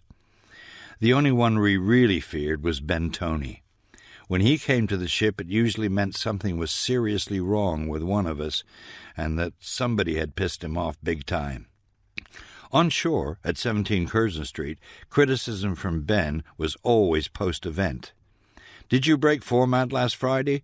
Did Tony Windsor do the sponsored coffee break on Monday? Did you and Kenny rubbish the world tomorrow again? Could all be answered by, I can't remember, I was asleep, I didn't hear it. Ben aboard the ship was altogether different. Following my birthday party on July the 18th, I did the breakfast show on the 19th with the mother of all hangovers. Just before noon came word that Ben was on board the tender. With head still pounding and eyes bleary, I fumbled around my cabin in search of the empties from the night before. Beer was allowed on board, spirits were not. I eventually found 2 empty bottles of vodka, 1 of gin, 1 of scotch, and a near-empty bottle of Jack Daniels. Being a believer in the hair of the dog theory, I drained the J.D. before gathering all the empties and dumping them unceremoniously out of the porthole. A gulp of mouthwash, a comb of the hair, a spray of air fresh to cover the smell of stale booze, and I was ready to face the boss. As I lay on my bunk, I thought of all the mistakes I had made in the morning and felt the tender thump against the port side of the ship. The worst mistake I could recall happened after the 8 o'clock weather, when I called Mick Jagger and Company the Rolling Stones. God damn, where's that Dave Cash? I heard Ben's booming voice vibrate along the ship's steel corridors. I knew I was in for the high jump, maybe even the sack. In Ben's book, being hung over on air was the same as being drunk, and that he wouldn't tolerate. A birthday was no excuse. There was no excuse. Paul was off the boat. I was alone in the cabin. I took a deep breath, closed my eyes, and waited for the axe to fall. Within a minute, Ben's large bulk filled the cabin doorway. I slowly sat up and faced my inquisitor. Dave Cash, God damn! Ben Tony, God damn! I replied in a feeble attempt at humor. I expected a scowl, a face like thunder. Instead, I was on the receiving end of a broad Texan smile. That was a great breakfast show today, he said, stepping into the cabin. So laid back and relaxed, not as frantic as usual. I liked it a lot. I wasn't about to argue or own up. From behind his back, Ben produced a bottle of champagne and placed it on the desk. Happy birthday, kid. Keep up the good work. The next day, when I retold the story, Kenny said I was just a lucky bastard, and Tony Windsor said he didn't understand my concern. After all, it was common knowledge that everyone did a better breakfast after a naughty night. I think Kenny was closer to the truth. Life ashore during the summer of '65 was exciting, financially rewarding, and well worth any irritation suffered on board the ship. We were fated from the time we touched land at Harwich. All the British Rail staff on the train to London knew us. They stopped short of buying us drinks, but they always had a question about the ship, an autograph request, usually for a sister, brother, girlfriend, etc. Rarely did they admit it was for themselves. On arrival at Liverpool Street Station, it was not uncommon to be greeted by a gaggle of giggling girls dressed in miniskirts and tank tops and wanting autographs on various parts of their anatomy, and a hurried snog in front of their friends. We were treated like pop stars, which was not only unprecedented for disc jockeys, but also difficult to handle, as we thought of ourselves not as celebrities, but as radio rebels. We were hard, macho, anti-establishment, one of the lads, and definitely not gratuitous snogging material. Well, not for the first 10 seconds at least. As part of the Big L promotion campaign, we were all expected to participate in the Radio London live gigs, which were held at the Marquee Club on Saturday afternoons and the Wimbledon Palais on Saturday nights. We were paid £15 for each show, which meant we could treble our weekly earnings in one day. The shows were a disco format with lots of small spot prizes and guest appearances from record artists who would mime to their latest single. Everyone wanted to be involved. Tom Jones, Lulu, the Kinks, the Animals, Sandy Shaw, Unit 4+2, the Walker Brothers, Dave Berry, Chris Farlow. If they had a new single, they were on the Big L Roadshow. The giggling gaggle would be there too, as we were under the watchful eye of Ben Tony and Mike Stone. No one was allowed backstage, we could only dream of what might be. Now, I love riding on double-decker buses. Sitting top front is my favorite position. I could see the sights of London unfold before me. I thought we were bound to hit a lamp-post or underside of a railway bridge, but we never did. Most of all, I loved jumping off the bus just before it stopped. One Saturday after the Marquee Club, I walked to Oxford Street and boarded a bus to Knightsbridge. The top front seat was taken by two young girls, so I sat behind them. To my surprise and delight, they started talking about the show. "What did you think of Kenny and Cash?" asked the blonde with the Essex accent. "Oh, Kenny's so cute, I want to cuddle him," replied her friend. "Dave Cash, though, I don't know.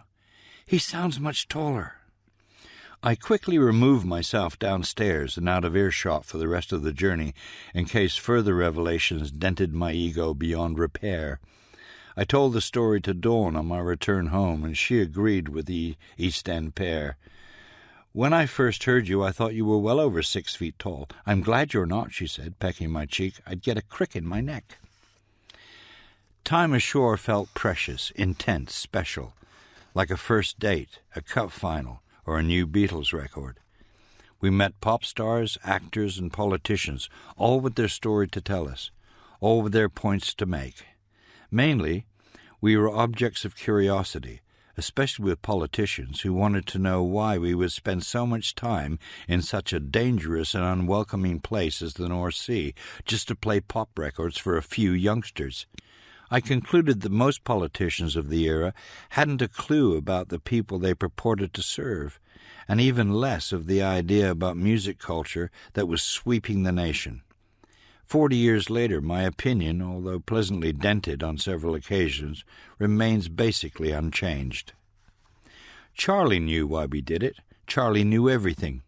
Charlie worked for Bill Street's uncle repairing and servicing cars at the family business in Hayes Mews. Charlie had survived the East End, the Second World War, post-war rationing, 50s jazz, the lot. His proudest moment had been driving 2 American generals to the South Coast on D-Day. He would divulge no further details. He just muttered things like, "Bloody Nazis! Kinnell, John!" Charlie hated cabbies. His hatred stemmed from a taxi rest station situated halfway along Hayes Mews. If the cabs entered the Mews from Chesterfield Street, they would have to U-turn inside the Mews in order to park beside the latrine. Unfortunately, this tended to occur outside number 6, where Charlie would often be found with his legs protruding into the Mews from under a Rolls-Royce or a Daimler Sovereign. He'd whip them to safety at the first sound of a cab turning and hurl a broadside of abuse at the offending driver. "You parrot-nosed, scaly-back, line-jumping, fare-grabbing bastard!" That was his favorite curse. What he hated most was not being able to listen to his radio. When he worked inside the pit bay, his portable, brown and cream, sharp transistor radio held pride of place on his workbench, between the red toolbox and the timing light. He had to turn it off when he worked in the Mews in order to hear the parrot-nosed, scaly-back, leg-breaking bastards. Billy and I would visit Charlie at least once during my week ashore. We arrived at the Mews one sunny afternoon, and to our utter amazement, the radio was tuned to Radio London. Charlie was a home light and third listener. He loved the comedy of Itmon, Round the Horn, Take It From Here, and The Goons. He spoke with such fondness and admiration about Vera Lynn, Tommy Handley, and Edward's abdication. "We heard it first on the radio right as it happened. Bloody marvellous," he would say.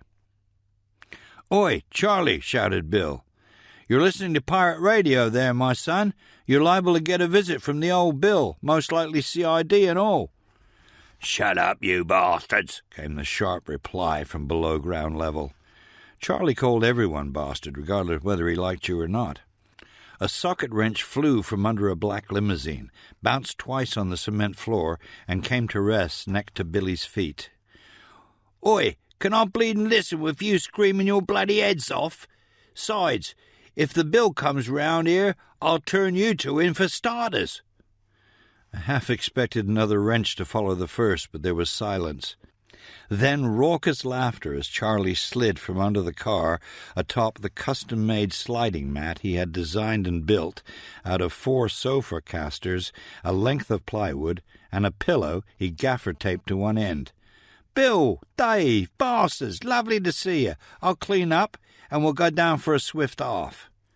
Now, in the 60s, pubs closed at 3 p.m.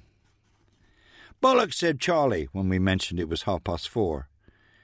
"If that barmaid molesting, short-changing, slow-pouring, Arsenal-supporting bastard at the Coach and Bleeding Horses don't open up, I'll punch him up the throat."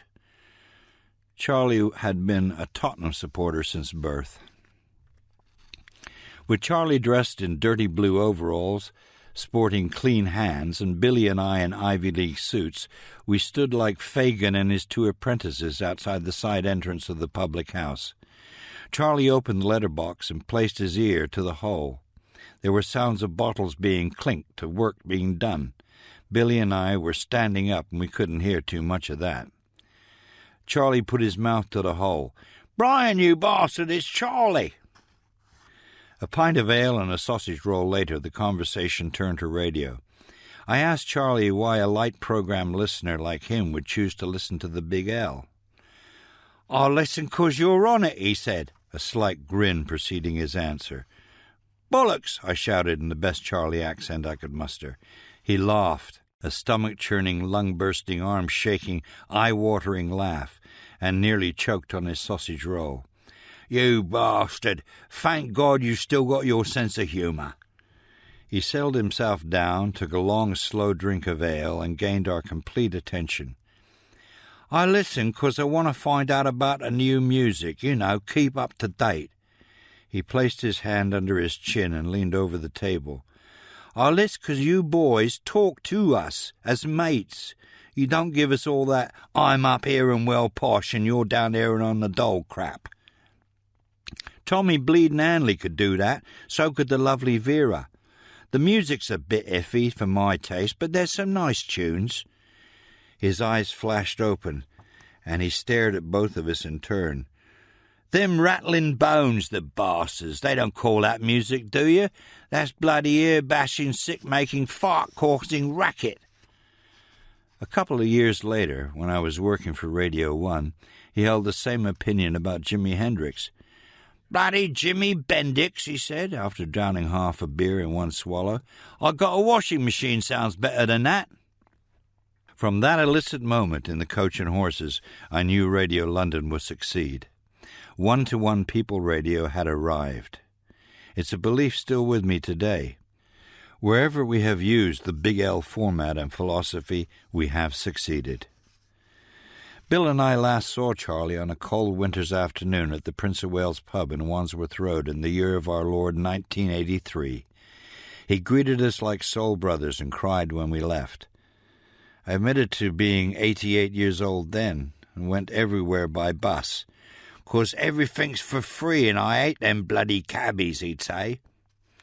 Charlie is probably dead now, or he's 112 years old and living in Battersea. I wouldn't put either past him, but one thing I know for sure. If Charlie met St. Peter at the Pearlies, he would have called him a shabby-winged, dirty-clothed, poncy-hairdo, gate-guarding bastard, to which would come the reply, "Charlie, you bastard, come on in."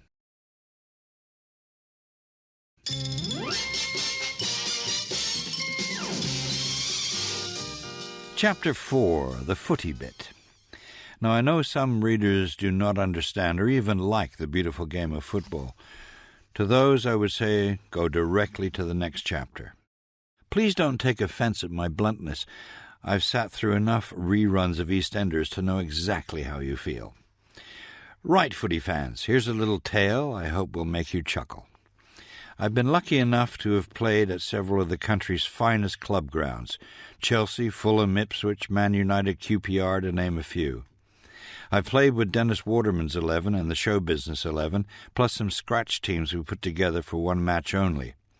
The significant players in this story are Bobby Moore, Frank McClintock, Bill Oddie, and Graham Dean. We were playing at Stamford Bridge in a pre-match 15-minute each-way game against QPR veterans in aid of Help a London Child. I was playing right side of midfield. Bill Oddie gained possession just inside our half and wisely played a short pass to Frank McClintock. Graham Dean, who was playing right wing, decided to run out to the touchline, taking 2 defenders with him, and that left a nice hole on the right side of the box, which I started to run into. As I reached the edge of the box, I glanced behind me, and lo and behold, a perfectly weighted pass from Bobby Moore was on its way to where I was going to be. All I had to do was hit the target, and I would score a goal on the hallowed ground of Chelsea Football Club, who I have supported for 40 years, man and boy. The excitement and adrenaline rush of that moment stays with me today. I hit the ball perfectly with my right foot and held my breath as it winged its way toward the top corner of the shed-end goal. However, I hadn't counted on the expertise of Phil Parkes in the QPR goal. He took 2 strides to his left and picked my shot out of the air as if it was a back pass. The disappointment felt as low as the anticipation had felt high. "Oh, brother," I cursed, but not in those words. With head down, I turned and ran back to my onside position. It was then I saw Bobby Moore standing in the halfway line, smiling at me and holding both his thumbs in an upright position. The England captain was giving me the thumbs up. My God! I grinned from ear to ear. My enthusiasm for the game, the moment, and life generally returned in an instant. As I passed him to take up my defensive position, he winked at me. "Great one, Cashy," he said in a voice loud enough for his fellow players to hear. Then in a lower tone, "Shame about the finish." There you have it. It's the highs and lows of the beautiful game in 30 seconds.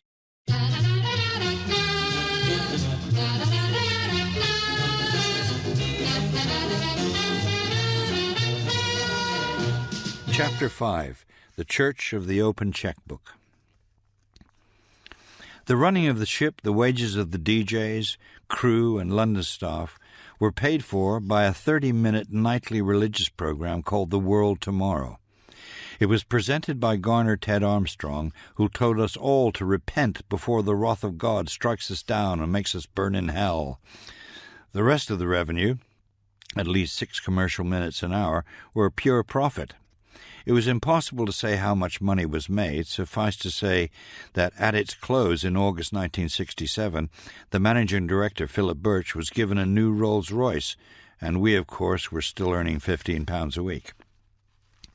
The World Tomorrow was a production of the Radio Church of God, a worldwide organization broadcasting in several languages. Although cloaked in a religious message, it was always a political point that had to be made. They had proven links to the CIA and others, and also broadcast in Spanish to Cuba from Swan Island, a project totally funded by the CIA.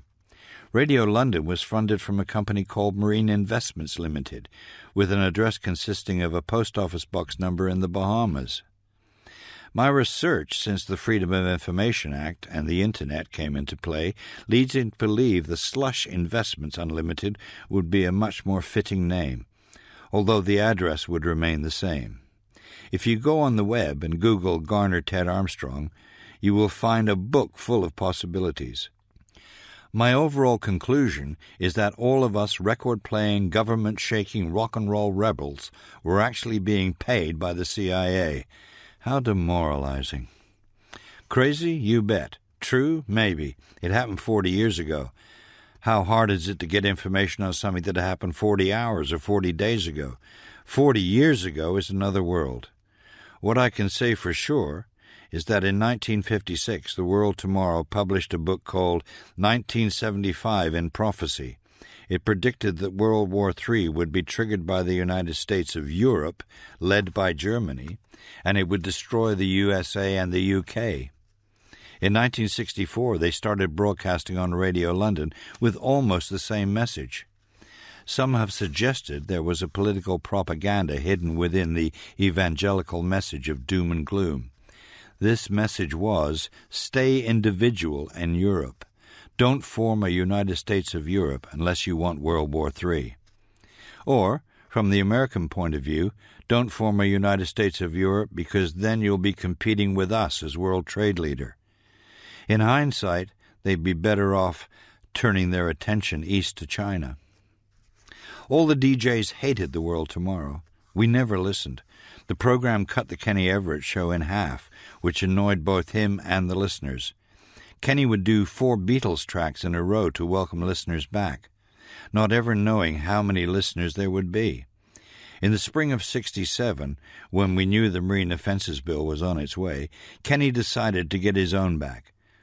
His cutting and splicing of the Monday night program saw the venerable Garner Ted not damning the evils of sex and vice, but instead imploring the listeners to revel in them, as it's the will of God. Kenny was due ashore the next day. He was fired the moment he walked into London's office at 17 Curzon Street, and reinstated a few minutes later, once the churchmen had left the building. Radio London. Chapter 6. The Two-Faced Record Companies. The top management at EMI and Decca hated us. We destroyed their Radio Luxembourg audience, of which they controlled 90% of the output. They bleated on about us not paying royalties, just as they did when MTV launched in 1987, and more recently with the rise of the hugely successful community sites such as YouTube. Ironically, they invented the phrase pirate radio, which was the best thing that ever happened to us. As pirates, we felt invincible. There was a time when I stood on stage at the Marquee Club with a packed house chanting, "Dave Cash, Rolling Stones, Dave Cash, Rolling Stones." I had it on the turntable within 5 seconds. A deafening cheer followed the opening blast of Last Time. We were at the top of our form, and we loved it. The record pluggers and junior management held a different view. They were our age, listened to the pirates, and were more than willing to help. We were given exclusive plays on several major UK and American acts. By the time top management knew about it, it was too late. We broke several major acts during our time. Tom Jones, It's Not Unusual, Unit 4+2, Concrete and Clay, the Walker Brothers, The Sun Ain't Gonna Shine Anymore, Four Seasons, Rag Doll, Georgie Fame's Yeah Yeah, and many others who were previously turned down by the BBC made the big time because of pirate play. We took good songs and gave them airplay on merit, regardless of which label they were on. The recognition came via the back door. The NME headline would read, "Tom Jones hits #1." And inside, page 18 would say, "Former Kenny and Cash climber, It's Not Unusual, claims first #1 for Tom Jones." We were a youth movement about to change the UK media, and we didn't even know it. We did it for the music we loved, what MySpace has done today for acts like the Arctic Monkeys and Lily Allen. During the summer months, when the sea was calm and the sun was shining, several pop stars and wannabes would visit us on day trips to promote their latest record or gain a photo opportunity. Some would venture out on our supply tug, but most would sail from one of the pleasure craft owned by their managers or friends, and in some cases clandestinely hired by their own record companies. Every week there would be stories in the paper about the radio pirates. For every good one, like Tom Jones goes to #1 thanks to pirate radio play, 300 girls mob pirate DJs in Liverpool Street Station, or half the UK population now listen to pirate radio, there would be spoilers. Pirate DJs smoke pot in pop stars' flat. Pirates are stealing millions of unpaid royalties, putting record companies at risk. Pirate DJs pay no income tax, but still sponge off the NHS when they come ashore. That story appeared after I was admitted to the Fulham Hospital with kidney stones I acquired from lime deposits in the ship's fresh water supply. The main reason the first Wilson government didn't bring in the Marine Offences Bill before Parliament was 1, he had a small majority in the House, and 2, he was advised it would be a massive vote loser. By the election of 1966, half the people in the UK listened to the pirates. After the election, and with an increased majority, he had a better chance of success. He just needed a reason, that wouldn't start a backbench revolt. In 1981, I found myself on a train to Bristol with Tony Benn. He'd been Postmaster General in the Wilson government and was the main voice speaking out against us. I introduced myself, and we spent over an hour talking about offshore radio. It was one of those I wish I'd had a tape recorder conversation. But we argued our points well. I learned a lot from his point of view, and when we parted at Templemead Station, he said, "It's been a pleasure. I can see you're a socialist at heart, and you should be grateful for me for closing them down. Otherwise you wouldn't be program director at Radio West now, would you?" Well, music and politics aside, the Pirates did make a few useful contributions to the well-being of mankind. In the summer of '66, Tony Windsor and I were sunning ourselves on the foredeck when we heard the sound of a plane in trouble. It was Tuesday, and the supply tug was about to leave us and take Pete Brady, Dave Dennis, and Earl Richmond for their week ashore. Simon D. and Micah Hearn from Radio Caroline were already on board. We heard a loud bang, and we saw a pilot eject from a plane. Tony, always the natural leader, barked orders at me to go to the Galaxy Bridge and keep the pilot spotted. He ran aboard the tug, assumed command, and headed off at high speed toward the dot bobbing up and down in the water. Using the ship-to-ship communicator on the Galaxy Bridge, I guided him to his target. My guidance was very basic. Left a little, right a little, straight ahead. But it got the job done. We rescued the hapless flyer and took him to hospital in Harwich. Oh, yes, and Tony got a night ashore in his favourite pub, as it was now too dark for the tug to return.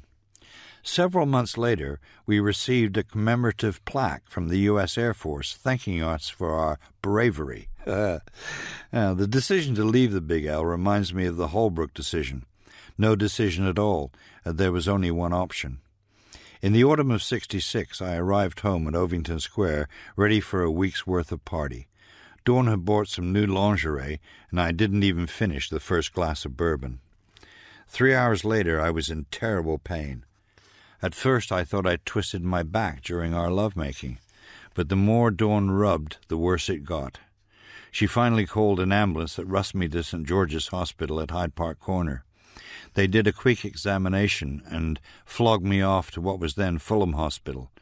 Within hours, I was operated on for kidney stones. The stones were caused by lime deposits in the ship's drinking water, and the doctor advised me not to go back, as an attack at sea could be fatal.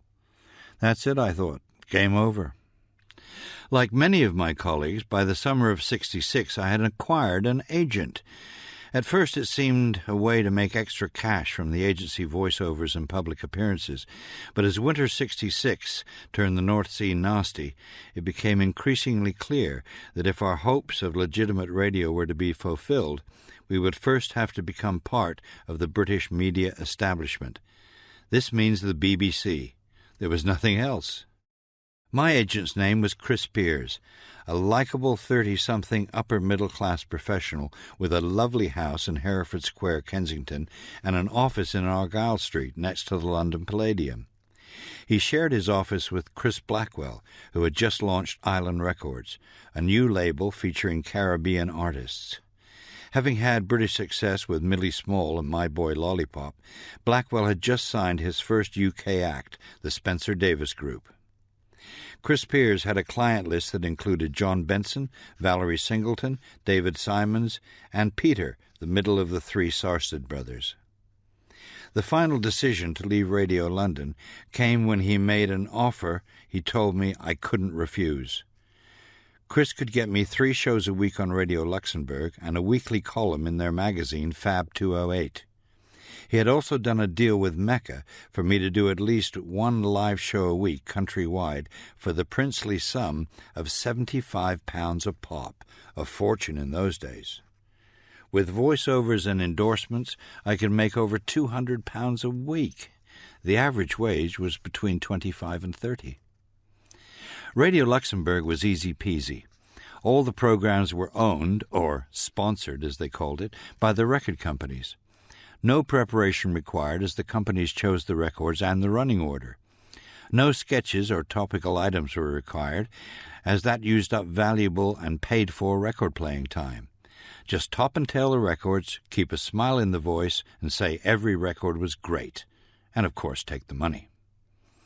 In 1966, when the News of the World tried and failed miserably to prove DJs were taking money or sexual bribes to play records, they completely overlooked the Radio Luxembourg scenario, where every week Britain's top 20 DJs were being paid hundreds of pounds to push exactly what the record companies wanted.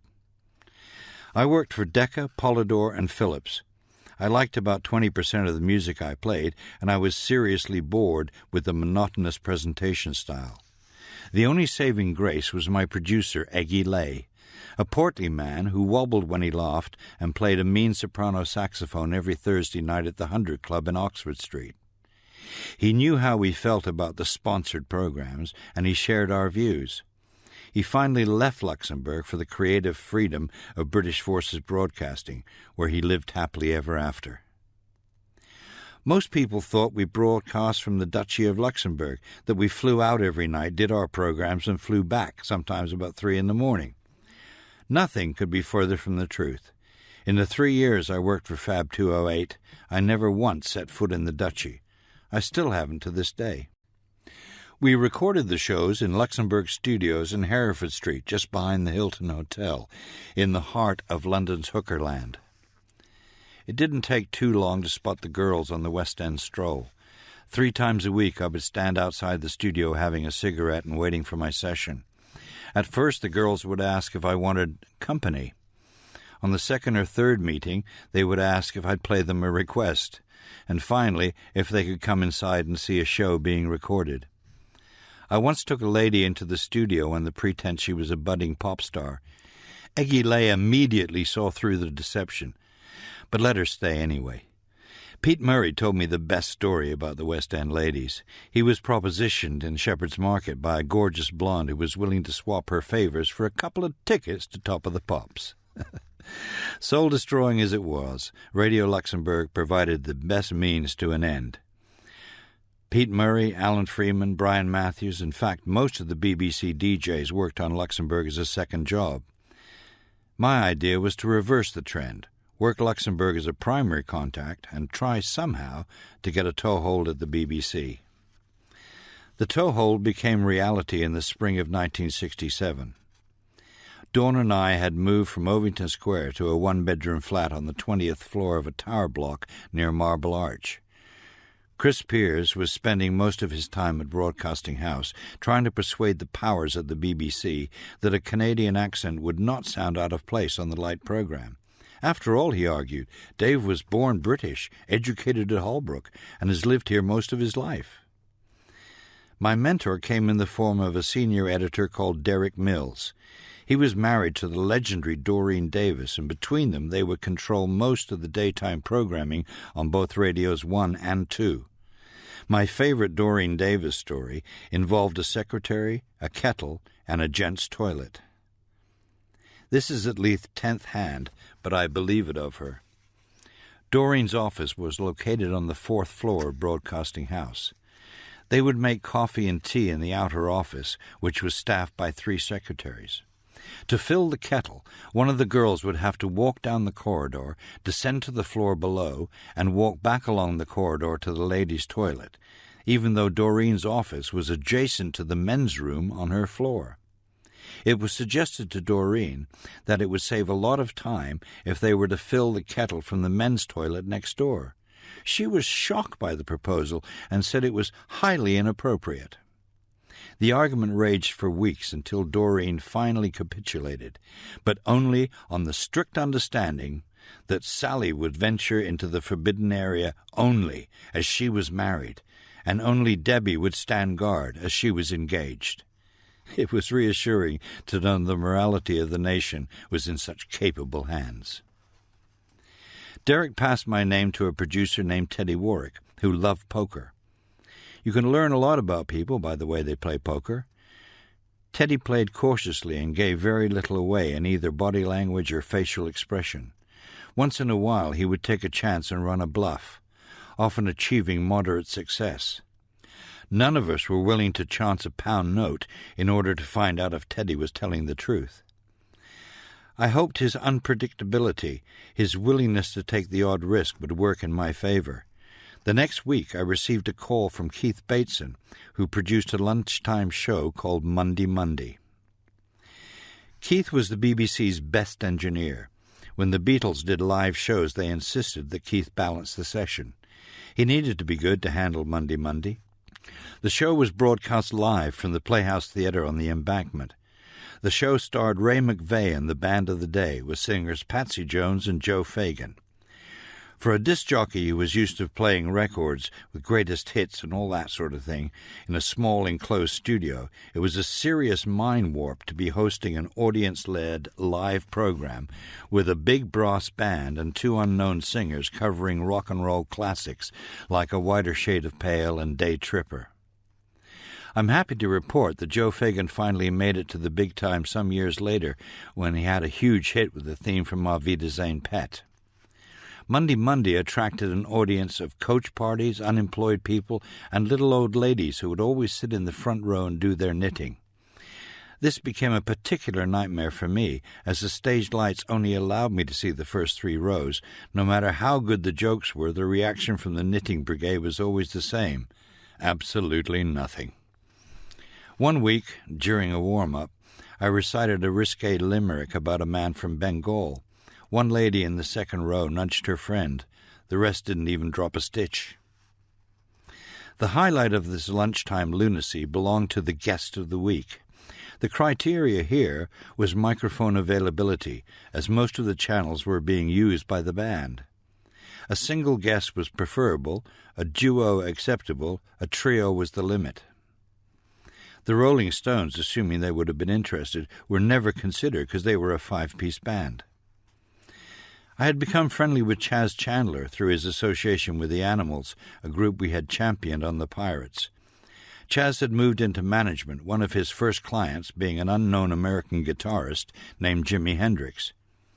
He gave me Jimmy's first UK single, Hey Joe. I passed it on to Keith and immediately booked them when he found out they were a trio.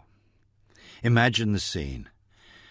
BBC, pre-Radio 1, the Playhouse Theatre, the epitome of West End establishment, Ray McVey playing a big band version of Mr. Tambourine Man, and the Hammersmith and Fulham Ladies Knitting Circle in the front 2 rows. Enter a fuzzy-haired, flower-shirted, tight-trousered black man who played his instrument with his teeth. The knitting circle gasped in disbelief as the entire theatre vibrated from the sound of Jimmy's guitar being played at full volume. Many a stitch was dropped during the first 3 minutes of this musical mayhem. The following week, the front row was empty. It's reassuring to know that the 2 programs that Hendrix played on were John Peel's, totally cred and ahead of the charts, and Monday Monday, totally naffed and covering hits. Alongside Monday Monday, I was given a Thursday afternoon slot called What's New. This imaginatively named show featured the week's new releases and was one of the few all-record hours on the Light program.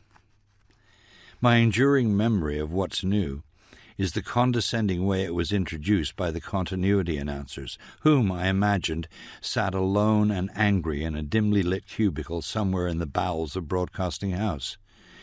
The announcement always followed an accepted BBC format. It's 4:30.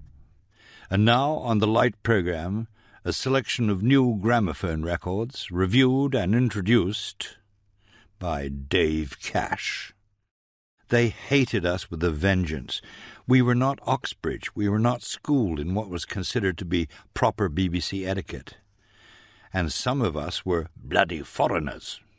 I once overheard 2 of them talking at the BBC Club in Langham House. Dave Cash's voice is totally inappropriate for the BBC, said one, sipping his gin and tonic. And have you seen the way he dresses? It's just not right for radio.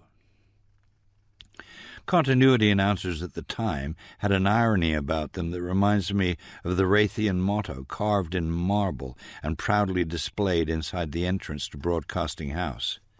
It claims the BBC will inform, educate, and entertain the people of Great Britain. A nice theory, but hardly one on which the people can read, as it's written in Latin. a language understood by under 2% of the population. Dinner-suited voiceovers aside, the BBC youngsters made us feel welcome as we became part of the team who ushered in the new era of British broadcasting. The Home Light and Third made way for radios 1, 2, 3, and 4, with a flurry of publicity spearheaded by the now famous picture of the new-look presenters opposite the entrance to Broadcasting House on the steps of All Souls Church. Kenny Everett renamed it Lost Souls, and when the picture was retaken in 1997 to mark the 30th anniversary of Radio 1, Pete Brady called it Leftover Souls. In reality, we were happy souls. The tabloid press made a big deal over our pay, saying it was outrageous that disc jockeys should make more than the Prime Minister. We thought we were worth every penny. We had changed British broadcasting forever, and we were proud of our achievement. My newfound wealth afforded Dawn and I several expensive holidays, and for me personally, one item of extreme extravagance, an Aston Martin DB5 sports car. It was the most wonderful machine I had ever driven, fast, comfortable, and the ultimate in style. James Bond drove one, and now so did I. The feeling went beyond macho extension or nouveau riche proud. When I drove that car, I felt as if the gods were saying thank you. I parked the Aston in Bay 117 of the underground car park. Parked in Bay 84 was a pristine silver Aston Martin DB3. I left a note on the windshield introducing myself and inviting the owner to visit our flat and discuss the merits of this exquisite piece of British engineering we both shared. 2 nights later, a portly man in his 40s stood in my door offering a bottle of claret to toast the taste in transport. James Nicholson, or Nick as he preferred, lived in the identical flat to ours 3 floors down on the 17th floor. He owned a precision engineering firm near Heathrow, had served as an officer in Her Majesty's Army, spoke fluent Japanese, and possessed a sense of humor drier than the Gobi Desert. He once described how his Friday martini differed from his Monday martini in that he removed the top of the vermouth bottle on Monday. Nick taught me 2 things, how to appreciate good wine, and what the secret of a long and happy life was based on moderation in all things, especially virtue. He knew very little about radio. I knew very little about making nose cones for NASA. We talked about cricket, claret, and cars, and we laughed a lot. Catching things. As I review the various gifts passed to me through bloodline and spirits, one of the most surprising is my ability to catch. I don't believe my father or mother were particularly good at catching, and as an only child I had no siblings for comparison. But I've always been able to do it. If a jar would fall from a kitchen cabinet, I would catch it before it hit the worktop. Pens falling from desks would be caught before they reached the floor. Several crystal glasses, ornaments, watches, and precious paperwork have been saved from destruction by my ability to react to a situation instantly without thinking of what I'm doing. In some cases, I don't even realize I've done it until after the event. I was 10 years old and living in Vancouver. My mother was dusting the mantelpiece as I walked behind her. I heard a noise, my mother's arm hitting something. I turned half right, dropped to my knees, and held my arm out just in time to catch the vase before it smashed into the stone hearth. Gently, my mother retrieved it and replaced it on the mantel. "Thank you, darling," she said, her voice soft and loving. "That's Grandma's favorite." I enjoyed my ability best playing cricket. I've kept wicket for house, school, and various adult teams, and I've played in charity matches in Hurlingham, Rottingdean, and Lords. My proudest moment was in 1956. That says it all. It's me on the right, in the shield, holding my bat. I took 5 wickets in the final 4 catches and the stumping, and I batted at number 7 and hit the winning run. One possible answer to the question, why me, presented itself in the summer of 1980. I was living in the West Country and preparing Radio West for an autumn launch. I was shopping in the market town of Winscombe. It was a beautiful, shiny day, and my target, a local co-op, was in sight. I felt a slight brush against the back of my legs. My left arm grabbed the T-shirt of the toddler as he passed by me, heading for the road. It stopped him instantly. 2 seconds later, a huge Sainsbury truck thundered past. His mother put one hand over her mouth, her eyes wide open. "Yours, I presume," I said, trying to lighten the moment. She slowly and deliberately retrieved her offspring from my grip. She removed her hand from her mouth. Her face became serene, almost holy. "God bless you, sir," she said, and walked away. I don't question gifts anymore. I just accept them and say thank you. The Marine Offences Bill. The spring and early summer of 1967 proved to be a topsy-turvy roller coaster ride. I still listen to the Big L and long to get back on board. John Peel made fabulous inroads into non-chart music nightly with his Perfumed Garden from 9 to midnight. The daytime show sounded tight, funny, and the format was followed to the letter. Meanwhile, I was suffering big band covers of Beatles songs, Radio Luxembourg, paid-for programs, and at least 500 miles a week on the road from Glasgow to Guildford via Birmingham and all points west. The murder of Reg Calvert on the 20th of June 1966 proved the turning point for the future of pirate radio. At last, the Wilson government had what they wanted. They had tried sex, drugs, and non-payment of royalties, all to no avail. The more negative press we got, the better the people liked us. I can imagine the scenario in the hallowed halls of Westminster, the howls of disbelief at this uncontrollable media, and cries of "Stop them now!" and "Why do you people love it so?" Now they had a real crime on a real radio station. It must have seemed like manna from heaven. The circumstances surrounding Reg's demise are still shrouded in mystery. There are several accounts of the events on that summer evening in Saffron Walden. I find the most believable version is that of Reg's family in the Pirate Radio Hall of Fame. They say Smedley wanted his transmitter back or a piece of the UKGM deal. That evening, an angry Calvert visited Smedley's house. He pushed his way into the house and a scuffle developed with Smedley's housekeeper. Smedley, seeing the fight, grabbed a shotgun, took aim, and shot Calvert dead. The police were called, and Smedley was charged with murder. This was later reduced to the charge of manslaughter, of which he was acquitted on the grounds of self-defense. A dispute over something as trivial as an ownership of a transmitter, which by all accounts did not work, had resulted in a man's death. It's useful to note that my second novel, All Night Long, puts forward the theory that Reg's murder was linked to the passing of the Marine Offences Bill. Shortly after publication, it was optioned for film by Sir David Frost Production Company, and was buried deeper than the Titanic. Even with all principal parties now dead, it seems someone somewhere still doesn't want the story told.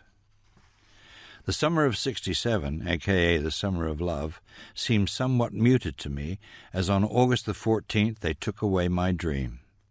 Okay, Radio 1 would replace the Pirates, using most of pirate DJs, but the Northern Dance Orchestra playing Strawberry Fields lacked credibility next to the George Martin original with the voices of John and Paul. When I first heard the phrase needle time, I thought it was time given off to diabetics or the like. The oddest feeling to me was the contrast between broadcast and live gigs. I'd landed a contract with Mecca to do party nights at their various venues around the country from Liverpool to London. I played records, did wet T-shirt competitions and sing-along of Beatles, laughed a lot and got well paid. On Mondays I would present myself suited and booted to the BBC Theatre on the Embankment, where I would present, very politely, Monday.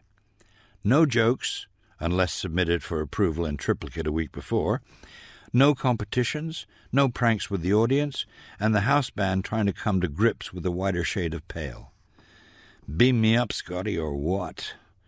After the broadcast and the after-show debrief, I get into my car and drive back home, listening to the real music on my 8-track stereo, with the volume at number 9. I learned to truly love the work of Bob Dylan during that time. One September Monday, I was driving away from the theatre and had stopped at Trafalgar Square. My window was down and Bob was on the stereo. I screamed at the top of my voice. "You got a lot of nerve to say you are my friend." I was suddenly aware of a policeman peering into the car through my window. I shut up, turned the music off, and stared sheepishly at him. "Anything wrong, officer?" I inquired in my best "please don't give me a ticket" voice.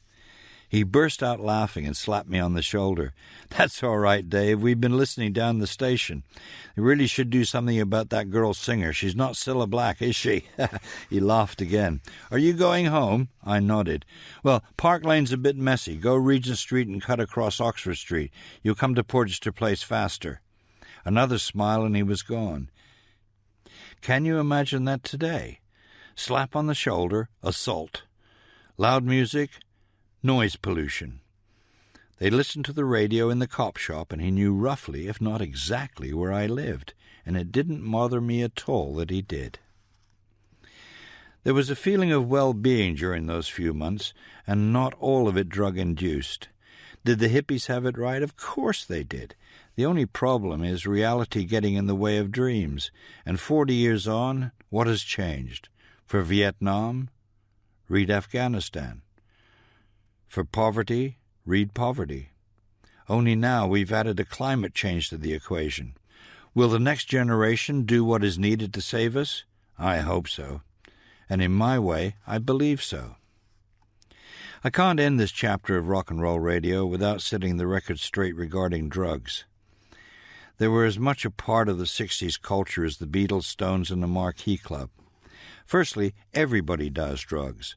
From aspirin to life-saving medication, drugs have always been a part of modern living. Alcohol and tobacco are drugs, only they're legal and make governments billions of pounds in tax every year. In the 60s, the illegals hit the street with life-changing effect.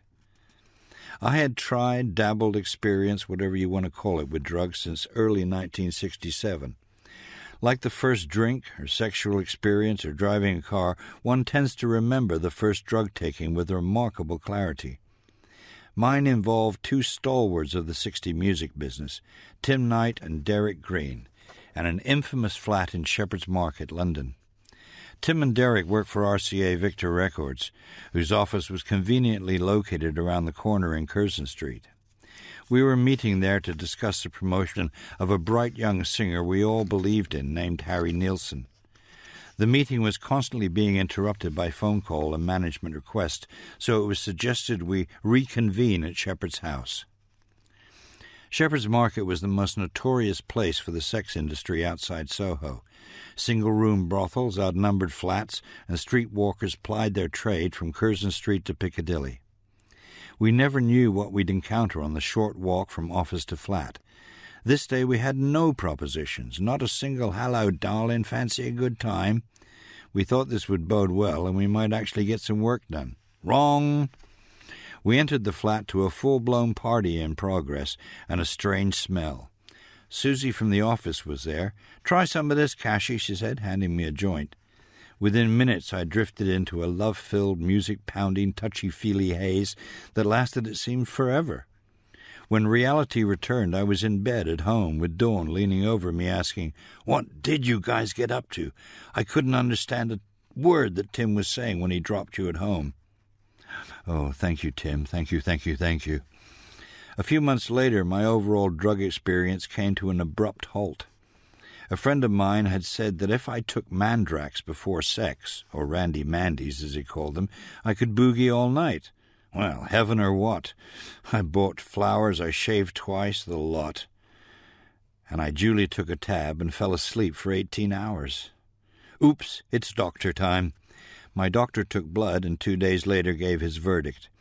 You react badly to barbiturates, which is what you had, but amphetamine can kill you. He went on to advise that all recreational drugs could be lethal, as they don't know what's in them. Cocaine and heroin's usually cut with speed, which can kill you. Same goes for LSD. The only one you're safe with is pure marijuana. Don't touch hash or opium for the same principles. Good advice. I'm still alive. I enjoyed unparalleled heights of popularity among my friends, as I was now the designated driver. an experience I relived a little while ago when I gave up alcohol. So, there you have it. Not very exciting and very short-lived.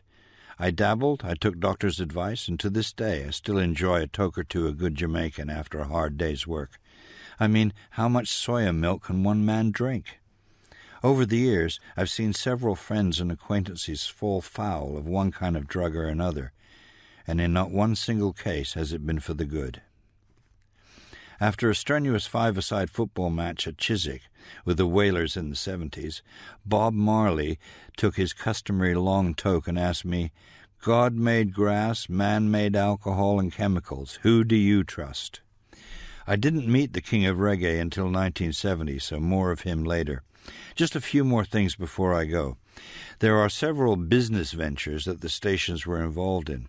Radio Caroline was involved in Major Minor Records. Radio London had Mayfair Music. I'm sure deals were done to ensure airplay on new records, but all that was worked out in London, and very little detail made it to the ship. When we came ashore, there was temptation placed before us by the record companies and music managers. Most were a night out with dinner, club, and girls. Some were hard cash offers. We'd lived through the payola scandals in America in the early 60s. We knew the damage it could do if the same thing happened in England, and we weren't going to go there. Can you imagine the scandal if the news of the world had found pirate DJs were on the take? Harold Wilson would have jumped for joy, the advertisers would stop booking, and we could face jail. That would be the end of the ships, and we knew it. The word soon got around that we were not for sale. I was offered money twice. I turned it down and stopped contact with the people involved. The nights out were harder to figure out. We were in the rock and roll business, and party were part of it. I can only remember one time, which I knew I was being set up. Lovely meal, late-night marquee club, a room at the Hilton Park Lane. The next morning I woke up alone to find my untouched wallet and gold watch on the bedside table, along with a copy of an unknown singer's latest single. I played it once to myself, and then I threw it away. I worried for a week or so, having been let down, the people involved would be taking pictures and taping things, and I could sell the orgy story to the tabloids. It didn't happen. Deep breaths all around. Although Caroline and London were professional outfits, I cannot say the same for some of the other stations. Reg Calvert's murder in Essex was the end result of much argument regarding the running of the Fort stations. On the other hand, Radio 390 even had a sponsored business program which started on July the 11th, 1966. They featured some of England's biggest companies and charged £200 for 2 5-minute spots. We changed British media in those 4 years.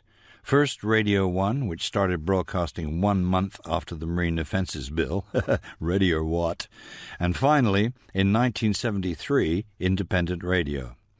In the second part of my story, I'll be looking at those years in broadcasting. Last year at the Kent County Show at Detling, a little old lady asked me if I still drank Jack Daniels and smoked marijuana. I said yes to both. She said I should stop that right away as I'd die young. I'm 70 years old. It's a bit late to die young, I would say. Some good websites to visit are radiolondon.co.uk or have a look at mine, davecashwebsite.com. See you later, alligator.